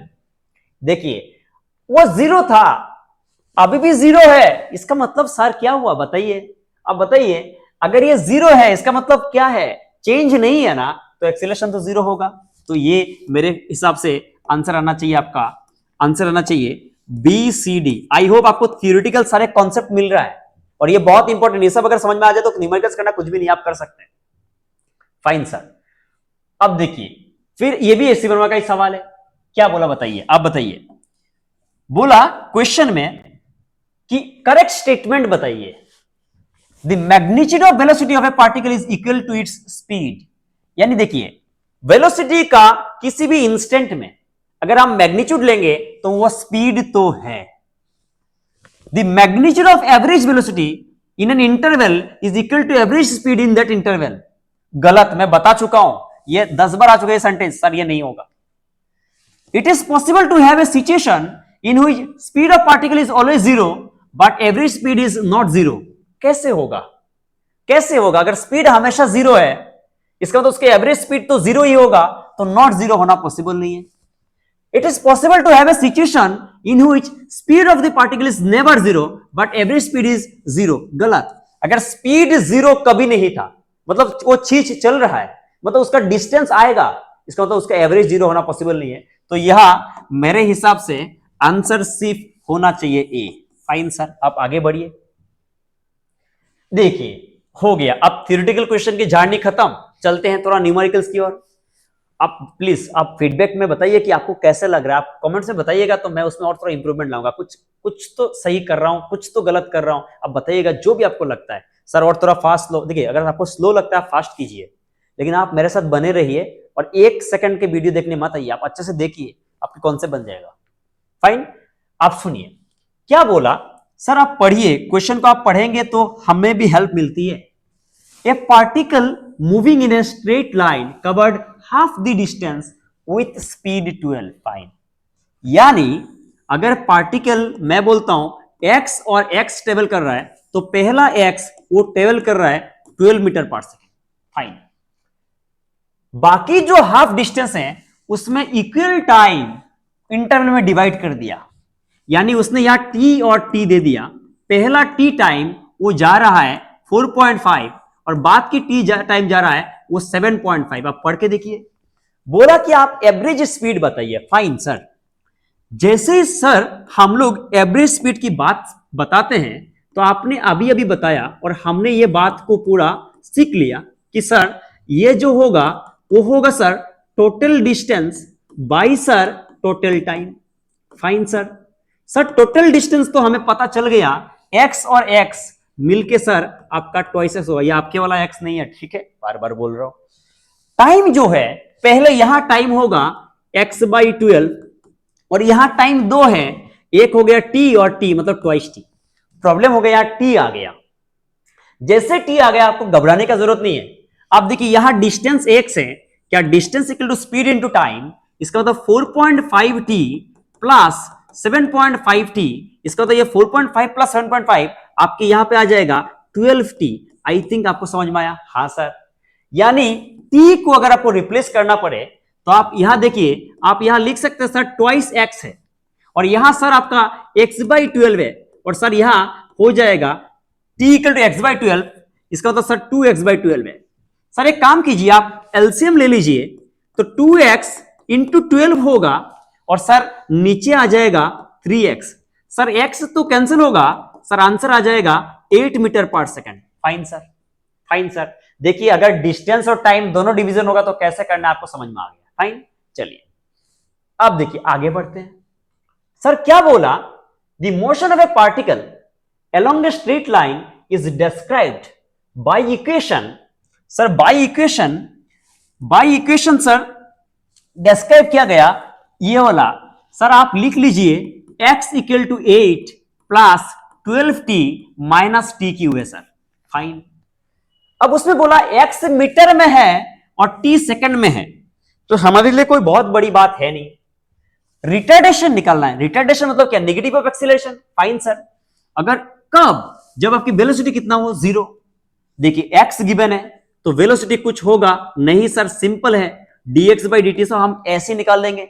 Sir इसका तो डिफरेंशिएशन 0 होगा, 12 माइनस सर 3t² होगा। फाइन सर, अगर एक्सीलरेशन करेंगे तो आप हमें बताइए, हम कर लेंगे dv/dt सर, और जैसे dv/dt करेंगे ये तो 0 होगा सर, आपका हो जाएगा 6t। कब चाहिए सर, जब वेलोसिटी का वैल्यू 0 हो और सर 12 इक्वल टू 3t² हो जाएगा तो t का वैल्यू सर आ जाएगा 2 सेकंड। सर यहां पुट करेंगे तो ये आ जाएगा -12 मीटर पर सेकंड स्क्वायर। सर माइनस यहां रिटार्डेशन मीन कर रहा है तो आंसर हमारा हो जाएगा सर 12। फाइन सर, मजा आ गया। चलिए आगे बढ़ते हैं। अब देखिए मैं एक एक टॉपिक में आपको कितना क्वेश्चंस करा रहा हूं और यही मेरा मोटो है मेनली, क्वेश्चंस अगर आप करना सीख गए काम हो जाएगा। ठीक है, अधिकतर टीचर का क्या होता है या अधिकतर बच्चों का क्या होता है, कॉन्सेप्ट तो समझ में आता है, बनते नहीं है बस। ठीक है, चलिए, और टीचर बोलेगा मैं तो क्या खतरा कंटेंट दिया हूं, खतरनाक कर दिया हूं, लेकिन बच्चे बोल रहे सर मेरे से क्वेश्चन नहीं बन रहा है। ठीक है, चलिए आप देखिए, टेंशन मत लीजिए, मैं क्वेश्चन ही कराऊंगा, इसका मतलब मैं बहुत नॉलेजेबल ऐसा कुछ नहीं हूं, आपको सिखा दूंगा। चलिए, मैं जब मेरे उम्र 19 था तब से पढ़ाता हूं, आप समझ जाइए, है ना, टीचिंग में कुछ तो है। ठीक है, चलिए, दो कार्स P एंड Q है ना, दोनों का है ना क्या गिवन है, x गिवन है, P का गिवन है AT plus BT²। Fine sir, अब देखिए Q का गिवन है FT minus T²। Fine sir, FT minus T²। उन्होंने बोला at what time will the curves attain same velocity. कुछ लोग बोलेंगे सर ये क्या दिखा, बीटी स्क्वायर को कैसे लिख दिए? अरे मेरे को इतना अच्छा से नहीं आता, मैं ऐसे लिख दिया हूं, ठीक है, धीरे धीरे मैं भी सीखूंगा, टाइप खुद ही करता हूं मैं, ठीक है। आप देखिए अगर यहां वेलोसिटी करेंगे तो क्या होगा बताइए, dx by dt यानी a प्लस ट्वाइस bt होगा, फाइन सर। अगर यहां वेलोसिटी निकालेंगे तो ये f माइनस ट्वाइस टी होगा सर। दोनों वेलोसिटी इक्वल करना है ना, वही तो सवाल है सर। तो a plus two B T कर दीजिए आप, और यहां f माइनस टू टी कर दीजिए आप, फाइन सर। इधर अगर कर लेंगे सर t कॉमन हो जाएगा, आपका हो जाएगा ट्वाइस बी प्लस टू, और यहां हो जाएगा f माइनस ए, फाइन सर। अगर आपको टाइम निकालना हो, यहां सर f माइनस ए है और नीचे अगर आप 2 कॉमन ले लेंगे तो सर b प्लस आना जाएगा, ऐसा ऑप्शन है, हाँ सर फाइन। ठीक है सर, आप आगे बढ़िए, ये भी देखिए नीट में आया हुआ सवाल है ये सब, ठीक है फाइन। अब देखिए नेक्स्ट सवाल आया, मैं आपको बोल देता हूं। डिस्प्लेसमेंट एक एक्स गिवन है, ए ऐसे लिखा हुआ है, ठीक है, मैं लिख के देता हूं आपको, है ना, ये तो टाइप मैं क्या हूं, मास्टर आदमी हूं, समझ में आ रहा है, ठीक है। चलिए क्या लिख रहा हूं, A E to the power minus alpha T plus B E to the power यहां माइनस नहीं है, E to the power beta T, ये गिवन है, ठीक है। बोला है A B alpha beta constant है, हाँ सर फाइन। वेलोसिटी निकालना है सर, ठीक है सर करिए। वेलोसिटी निकालना तो सर हम लोग बहुत इजीली निकाल देते हैं, dx by dt कर देते हैं सर, और जैसे dx by dt करेंगे सर तो यहां a आएगा, e to the power alpha T का e to the power alpha T ही आएगा, और फिर चेन रूल लगा के सर अल्फा टी का डिफरेंशिएशन करेंगे तो सर माइनस अल्फा आएगा। सर यहां कोई बात नहीं, b कांस्टेंट है सर, और e to the power beta T आएगा सर, और फिर बीटा टी का सर बीटा आ जाएगा, वाओ सर। अब देखिए क्या होगा sir, a alpha by E to the power alpha T होगा सर, और यहां आएगा b beta E to the power beta T, हाँ सर ठीक है। सर क्वेश्चंस क्या बोल रहा है sir, displacement independent of beta, sir गलत बात है, वेलोसिटी में कहीं ना कहीं बीटा टर्म है, ठीक है sir. Drop to zero when beta equal to alpha, देखिए अल्फा की जगह बीटा और बीटा की जगह अल्फा पुट करेंगे, एक प्लस एक माइनस है मानते हैं, पर एक में ए है और एक में बी है, जीरो कभी होगा नहीं, यानी ये भी पॉसिबल नहीं है, ये भी नहीं है। अब बोला, एक बोला डिक्रीजिंग और एक बोला इंक्रीजिंग। देखिए अगर मैं टाइम को बढ़ाता हूं, फाइन सर, ये वाला टर्म बढ़ेगा पक्का, पर ये टर्म नीचे तो बढ़ेगा, एज ए होल टर्म घटेगा, ये घट रहा है और ये बढ़ रहा है, यानी प्लस वाला टर्म बढ़ रहा है और माइनस वाला टर्म घट रहा है। इसका मतलब नेट देखिए, प्लस वाला बढ़ रहा है, यानी प्लस वाला बढ़ रहा है और माइनस वाला नीचे घट रहा है, तो एज ए होल जो वेलोसिटी होगा वो बढ़ेगा ना, क्योंकि प्लस बढ़ रहा है, माइनस मतलब डिक्रीज कम हो रहा है, इंक्रीज ज्यादा हो रहा है, तो एज ए होल इंक्रीज होगा, तो आंसर होगा go on increasing with time, fine sir, बढ़िए आगे बढ़िए, ये भी आया हुआ सवाल है। चलिए सर क्या बोला ए पार्टिकल मूव्स ए डिस्टेंस x, है ना, अकॉर्डिंग टू इक्वेशन। अच्छा फिर से वही बात, सर का टाइपिंग है सर, आप तो मास्टर आदमी, ये -1 दे दिया, ठीक है, आप मैं यहां दे दिया हूं। एक्सीलरेशन की बातें पूछ रही है, देखिए अगर यहां वेलोसिटी निकालता हूं तो ये होगा dx by dt, और ये कैसे करेंगे, -1 t प्लस 5 या होगा -2, डिफरेंशिएशन ऑफ t प्लस 5 तो आपकी 1 होगा, लिखने का जरूरत है नहीं, फाइन। अगर मैं यहां एक्सीलरेशन लिखूंगा, क्या लिखूंगा मैं, एक्सीलरेशन, तो ये होगा dB by dt, ध्यान दीजिएगा ऑलरेडी माइनस है, ये सामने आ जाएगा -2 और यहां आ जाएगा t plus 5 to the power -3, sir fine. अब बताइए ये माइनस माइनस तो प्लस हो जाएगा, 2t plus 5 to the power -3। आपसे क्या बोला कि एक्सीलरेशन किसका प्रोपोर्शनल है, एक्सीलरेशन के ऊपर -3 है और वेलोसिटी के ऊपर -2 है, यानी वेलोसिटी जो था t plus 5 to the power -2 को अगर मैं 3/2 से मल्टीप्लाई करता हूं तो 2 कैंसिल होकर -3 आ जाएगा, इसका मतलब वेलोसिटी 3/2 आंसर है। अगर 2/3 से मल्टीप्लाई, वेलोसिटी का स्क्वायर कर देता हूं तो सर 4 आएगा, 3 तो आएगा नहीं, ठीक है सर। सर अगर वेलोसिटी का -2 करता हूं तो सर क्या 4 आएगा, समझ में आया कि नहीं आया? इसका मतलब आपको पता है कि आंसर 3/2 होने वाला है। ठीक है, फाइन सर, ओके, आगे बढ़िए। अब देखिए, इसमें आ गया कहानी। आई होप आपको पूरा क्वेश्चंस में समझा पा रहा हूं। अगर आपको कुछ भी ना प्रॉब्लम है आप कमेंट्स में बताइएगा, ठीक है। चलिए, velocity is a function of x, आपके एक्स नहीं है, ठीक है। चलिए, अगर वेलोसिटी फंक्शन ऑफ एक्स हुआ तो क्या करना है, यानी मान लीजिए कि क्वेश्चन में गिवन है वेलोसिटी इज एक्स स्क्वायर, यानी उस समय एक्सीलरेशन कैसे निकालेंगे? तो आपको पता है acceleration is dv by dt, और जैसे ही आप डी डी टी ऑफ यहां एक्स स्क्वायर कर दिए तो यहां t है और यहां x है, डिफरेंशिएशन पॉसिबल नहीं है। उस समय आप क्या करते हैं, आप यहां डी डी एक्स और यहां एक्स स्क्वायर और यहां dx बाई dt कर देते हैं, और dx बाई dt आपका वेलोसिटी है, इसका तो आंसर हो जाता है v, और यहां आपका x square by D x. I hope आपको समझ में आ गया सर, फाइन। इसका मतलब कुछ लोग ऐसे बोल देते हैं कि acceleration equal to v dv by dx कर दीजिए, काम हो जाएगा। आई होप आपको समझ में आया।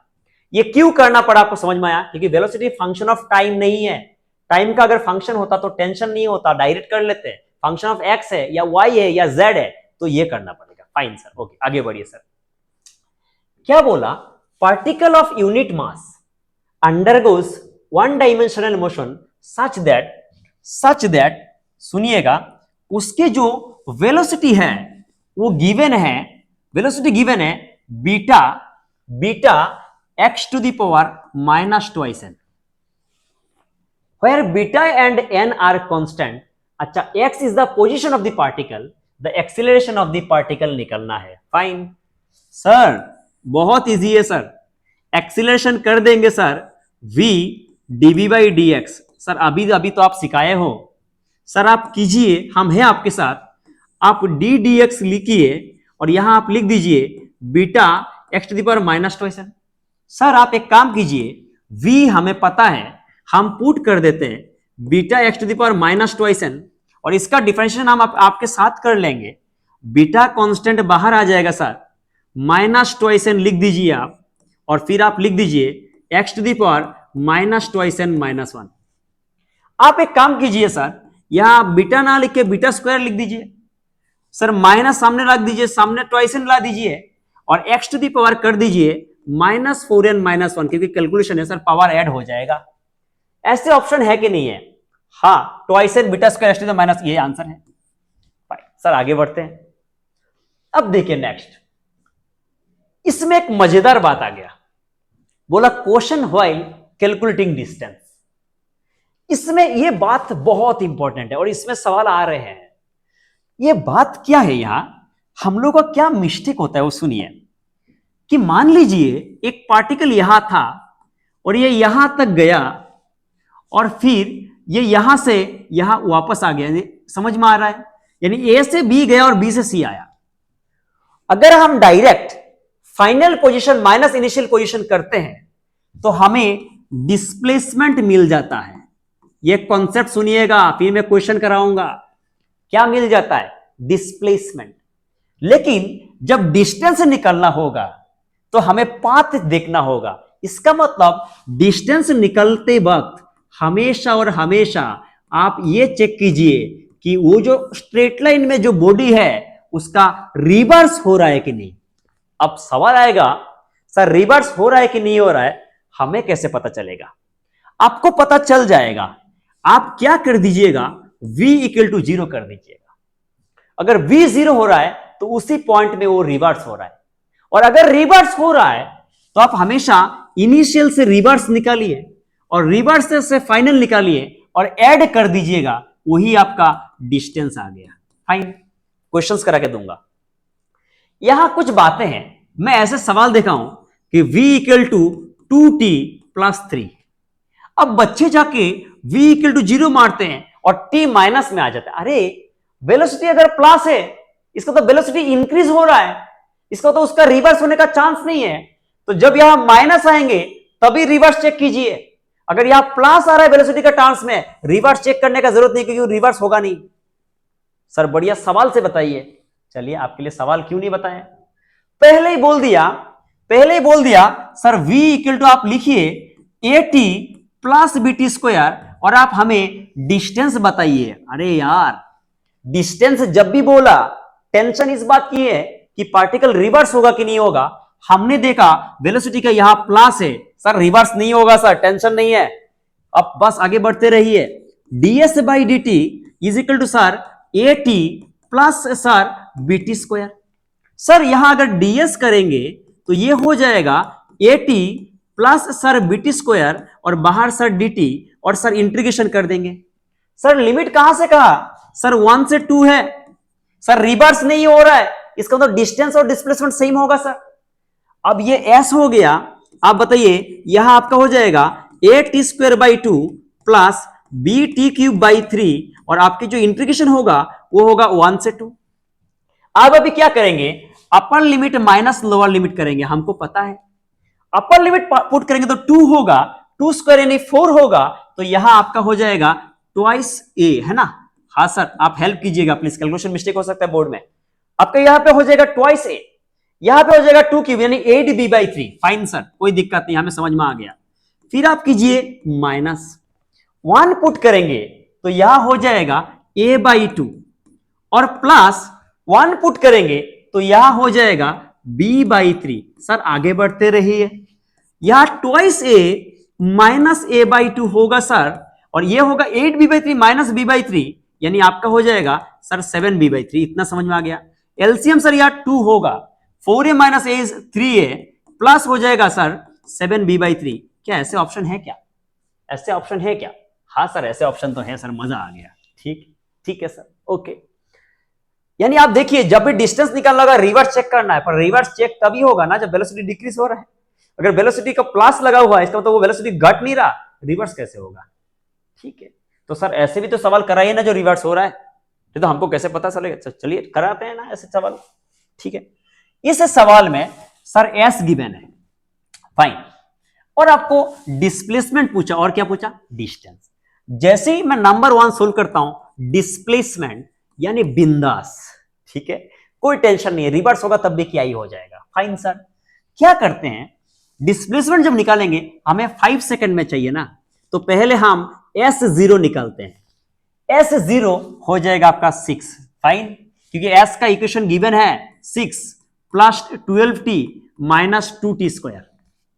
नेक्स्ट हम S5 निकाले, क्यों? क्योंकि 5 में चाहिए, यानी S इक्वल टू आप बताइए क्या होगा, 6 प्लस 12 इंटू 5 माइनस 2 इंटू 5 नहीं 5 स्क्वायर। आप हेल्प कीजिएगा, कैलकुलेशन मिस्टेक हो सकता है बोर्ड में।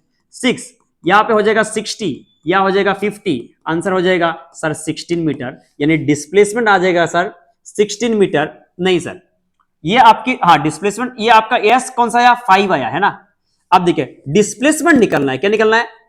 फाइनल आप 16 मीटर में हो, इनिशियली आप 6 मीटर में थे, तो डिस्प्लेसमेंट हो जाएगा 16 माइनस 6 यानी आपका 10 मीटर। फाइन सर, समझ में आ गया। यानी जब भी डिस्प्लेसमेंट निकालना है सर हमें टेंशन लेने का जरूरत नहीं है, क्योंकि आपने एक बात बहुत मजेदार बता दी कि डिस्प्लेसमेंट मतलब फाइनल माइनस इनिशियल, हमें पाथ से मतलब नहीं। पर नेक्स्ट, जैसे ये तो डिस्प्लेसमेंट का आंसर आ गया, आंसर आ गया आपका 10 मीटर। फाइन, अब मैं थोड़ा सा यहां मिटा देता हूं, क्योंकि मुझे डिस्टेंस वाले के लिए या थोड़ा सा क्या करना पड़ेगा, जब मैं डिस्टेंस निकालूंगा तो यहां पे थोड़ा सा ना दोस्त हमें स्पेस चाहिए। चलिए फाइन, तो डिस्टेंस जब मैं निकाल रहा हूं तो डिस्टेंस भी मैं 5 सेकंड में निकाल रहा हूं। ध्यान से, 5 सेकंड में निकालने के लिए पहले S गिवन है, कितना गिवन है? 6 plus 12t minus 2t square. I hope आप मेरे साथ यहां तक वीडियो में बने हुए हो, मुझे बहुत अच्छा लगेगा ये जान के आप यहां तक बने हुए हो। कमेंट में बताइएगा सर सब देखा हूं। अगर यहां वेलोसिटी लिखा हूं तो डिफरेंशिएट करने से ये तो 0 हो जाएगा, 12 माइनस 40 हो जाएगा। बात हो गया ना, आ गया ना कि वेलोसिटी में माइनस आ गया। सर रिवर्स तो चेक करना पड़ेगा, रिवर्स में सर v0 है, यानी sir t is equal to 3 second में आपका जो पार्टिकल है सर वो रिवर्स हो रहा है। और सर आपको डिस्टेंस निकालने बोला 5 सेकंड में, सर फंसा दिया आपको, यानी उस 5 सेकंड के बीच में पार्टिकल रिवर्स हो रहा है, तो सर आपको पहले 0 to 3 निकलना पड़ेगा सर, और फिर सर आपको 3 to 5 निकलना पड़ेगा और एडिशन करना पड़ेगा। अब देखिए जब ऐसे सिनारियो आ गया तो मैं डिस्टेंस निकाल रहा हूं, तो डिस्टेंस इक्वल टू ऐसे कर देता हूं ना, इंटीग्रेशन ऑफ v dt और मैं 0 to 3 कर दिया और मॉडुलस लगा दिया, बिकॉज डिस्टेंस कभी नेगेटिव हो नहीं सकता, और यहां मैं 3 to 5 दे दिया और ये v dt दे दिया और बाहर मॉडुलस लगा दिया। फाइन सर, समझ में आ गया। अब देखिए इंटीग्रेशन ऑफ v dt अगर हम करेंगे तो v तो ये है, v dt का इंटीग्रेशन यहां करके वहां पुट कर देता हूं, स्पेस की यूज करता हूं, यानी सर यहां आपका 12 माइनस 4t और यहां आपका dt है सर, इंटीग्रेशन हो जाएगा 12t minus 4t square by 2, that is sir 2t square. यानी सर आप आराम से यहां पुट कीजिए 12t माइनस 2t स्क्वायर, हम आपके साथ हैं, और यहां 0 से 3 सर माइनस आएगा तो प्लस करेंगे क्योंकि मॉडुलस है, और यहां आ जाएगा sir 12t minus 2t square, और बाहर सर आप पुट कीजिए 3 से 5, हम आपके साथ हैं। ठीक है, पहले upper limit minus lower limit करेंगे तो ये यहां पे जाएगा 12 इंटू 3, तो आपके कितना हो जाएगा 36 माइनस 3 स्क्वायर इज 9, 9 टू आपका कितना 18, इसका मतलब ये आपका आ गया, तो यहां ये वाला आपका हो जाएगा 18 है ना, प्लस ध्यान दीजिए प्लीज 5 पुट करेंगे ना, 5 जब पुट करेंगे आंसर दीजिए, 5 पुट करने से कितना होगा 60 माइनस कितना होगा बताइए 50, फिर माइनस लोअर लिमिट जब 3 पुट करेंगे तो आपको फिर से पता है 3 में पुट करने से आपका 18 आ रहा था। ठीक है सर, ठीक है। अब यह वाला आपका हो जाएगा, यहां हो जाएगा आपका 10 और माइनस 18, इसका मतलब ये हो जाएगा -8, पर आपको मॉडुलस लेना है। अगर आपको मॉडुलस लेना है इसका मतलब आपके ऑलरेडी 18 था, प्लस 8 कर दिए तो आंसर आ गया 26 मीटर, यानी डिस्टेंस हो जाएगा 26 मीटर। आई होप आपको समझ में आया। तो देखिए डिस्टेंस 26 मीटर हो गया, पर डिस्प्लेसमेंट कितना हो गया, डिस्प्लेसमेंट हो गया था आपका 10 मीटर। इसका मतलब देखिए वो गया 18 और -8 हुआ, तो गया 18 आया 8 है ना, गया 18 और आया 8, तभी तो डिस्प्लेसमेंट 10 हुआ था और डिस्टेंस 26 हो जा रहा है। फाइन सर, इसका मतलब जब भी सर डिस्टेंस निकालने बोलेगा सर आपने बता दिया, और हमेशा याद रखूंगा कि सर रिवर्स पॉइंट में चेक कर रहा हूं, और सर रिवर्स पॉइंट वो भी देखूंगा कि वेलोसिटी में अगर प्लस है चेक नहीं करूंगा सर, लेकिन अगर माइनस है तो चेक करूंगा। फाइन सर, ओके फाइन, आगे बढ़ते हैं। ओके, और 2 ही सवाल है बस इसमें, ये जेई का सवाल है। इस सवाल में कुछ खास बात है नहीं, खाली एक ही प्रॉब्लम है, ये थोड़ा लेंथी सवाल था। ठीक है सर, आप करिए, हमें हेल्प कीजिए, हम हैं सर आपके साथ। ठीक है, बोला ये पार्टिकल का एक्स स्क्वायर का रिलेशन गिवन है, एक्स स्क्वायर का रिलेशन गिवन है sir A T square plus sir 2bt plus sir C. Acceleration depends on, ये है सर एक्सीलरेशन निकालना है सर, आप एक्सीलरेशन निकालिए, हम आपके साथ हैं। मैं दोनों साइड डिफरेंशिएशन किया, डिफरेंशिएशन कैलकुलेशन, डिफरेंशिएशन का चेक है ना। ये देखिए twice x dx by dt हो जाएगा v, या हो जाएगा ट्वाइस at, या हो जाएगा ट्वाइस b, 2 कैंसिल हो गया, यानी x B is equal to हो जाएगा at plus B. Fine sir, मजा आ गया। सर आप यहां पे अगर v लिखेंगे तो हम आपके साथ लिख देंगे at बाई एक्स, और आपको तो सर एक्सीलरेशन निकलना है। आप कैसे शांत हो जाएंगे सर, आप करते रहिए, कोई बात नहीं, हम आपके साथ कर रहे हैं। ठीक है, मैं भरोसा कर रहा हूं, आप भी कर रहे हैं, मजा आ रहा है मेरे को। Sir v equal to dv by dt जैसे किया तो आपको पता है, ये तो सर क्वोशिएंट वाला फॉर्मूला आ गया ना सर। तो पहले आप जो डिनोमिनेटर का है वो स्क्वायर कीजिए, डिनोमिनेटर को कांस्टेंट कीजिए, न्यूमरेटर का डिफरेंशिएशन करेंगे सर, at का a आ जाएगा, माइनस कीजिए सर, आप न्यूमरेटर को कांस्टेंट कर दीजिए, हम आपके साथ हैं सर। और न्यूमरेटर को जैसे आपने कांस्टेंट कर दिया, डिफरेंशिएशन ऑफ x अगर आप करेंगे तो हमें पता है सर वेलोसिटी होता है। फाइन सर, आप देखिए नीचे x स्क्वायर दे दिया, यहां आपका कुछ होगा या ax। फाइन सर, यहां सर हो गया at प्लस बी, और वेलोसिटी सर आपने ही तो निकल के रखा है sir at plus B by x. ओ सर मजा आ गया, आप हो तो क्या टेंशन है सर। फाइन, आप सर अगर एलसीएम यहां x ले लिए तो नीचे आ जाएगा एक्स क्यूब, है ना सर, यहां आ जाएगा ए एक्स स्क्वायर, हेल्प कीजिए, कैलकुलेशन करना आपको पता है कि कितना टफ होता है, या माइनस ए टी प्लस बी का होल स्क्वायर। फाइन, यहां देखिए अगर मैं यहां एक्स क्यूब दे दूं, यहां ऑलरेडी ए है और एक्स स्क्वायर का वैल्यू पता है, A T square plus 2bt plus C. Fine, minus यहां क्या आएगा, S square T square plus B square plus twice ATB. Fine sir, कोई दिक्कत नहीं, आप बताते रहिए, हम हैं आपके साथ। यानी थोड़ा सा अगर मैं कैलकुलेशन करूं, आई होप आपको समझ में आ रहा है ना। थोड़ा सा अगर मैं कैलकुलेशन करूं यहां पे, तो देखिए एक्सीलरेशन के लिए तो एक्सीलरेशन का वैल्यू निकल रहा है, ठीक है। यानी एक्सीलरेशन के लिए नीचे तो आपका एक्स क्यूब है, यह हो जाएगा एस स्क्वायर टी स्क्वायर, और यहां भी एस स्क्वायर टी स्क्वायर, यह हो जाएगा आपका कैंसिल।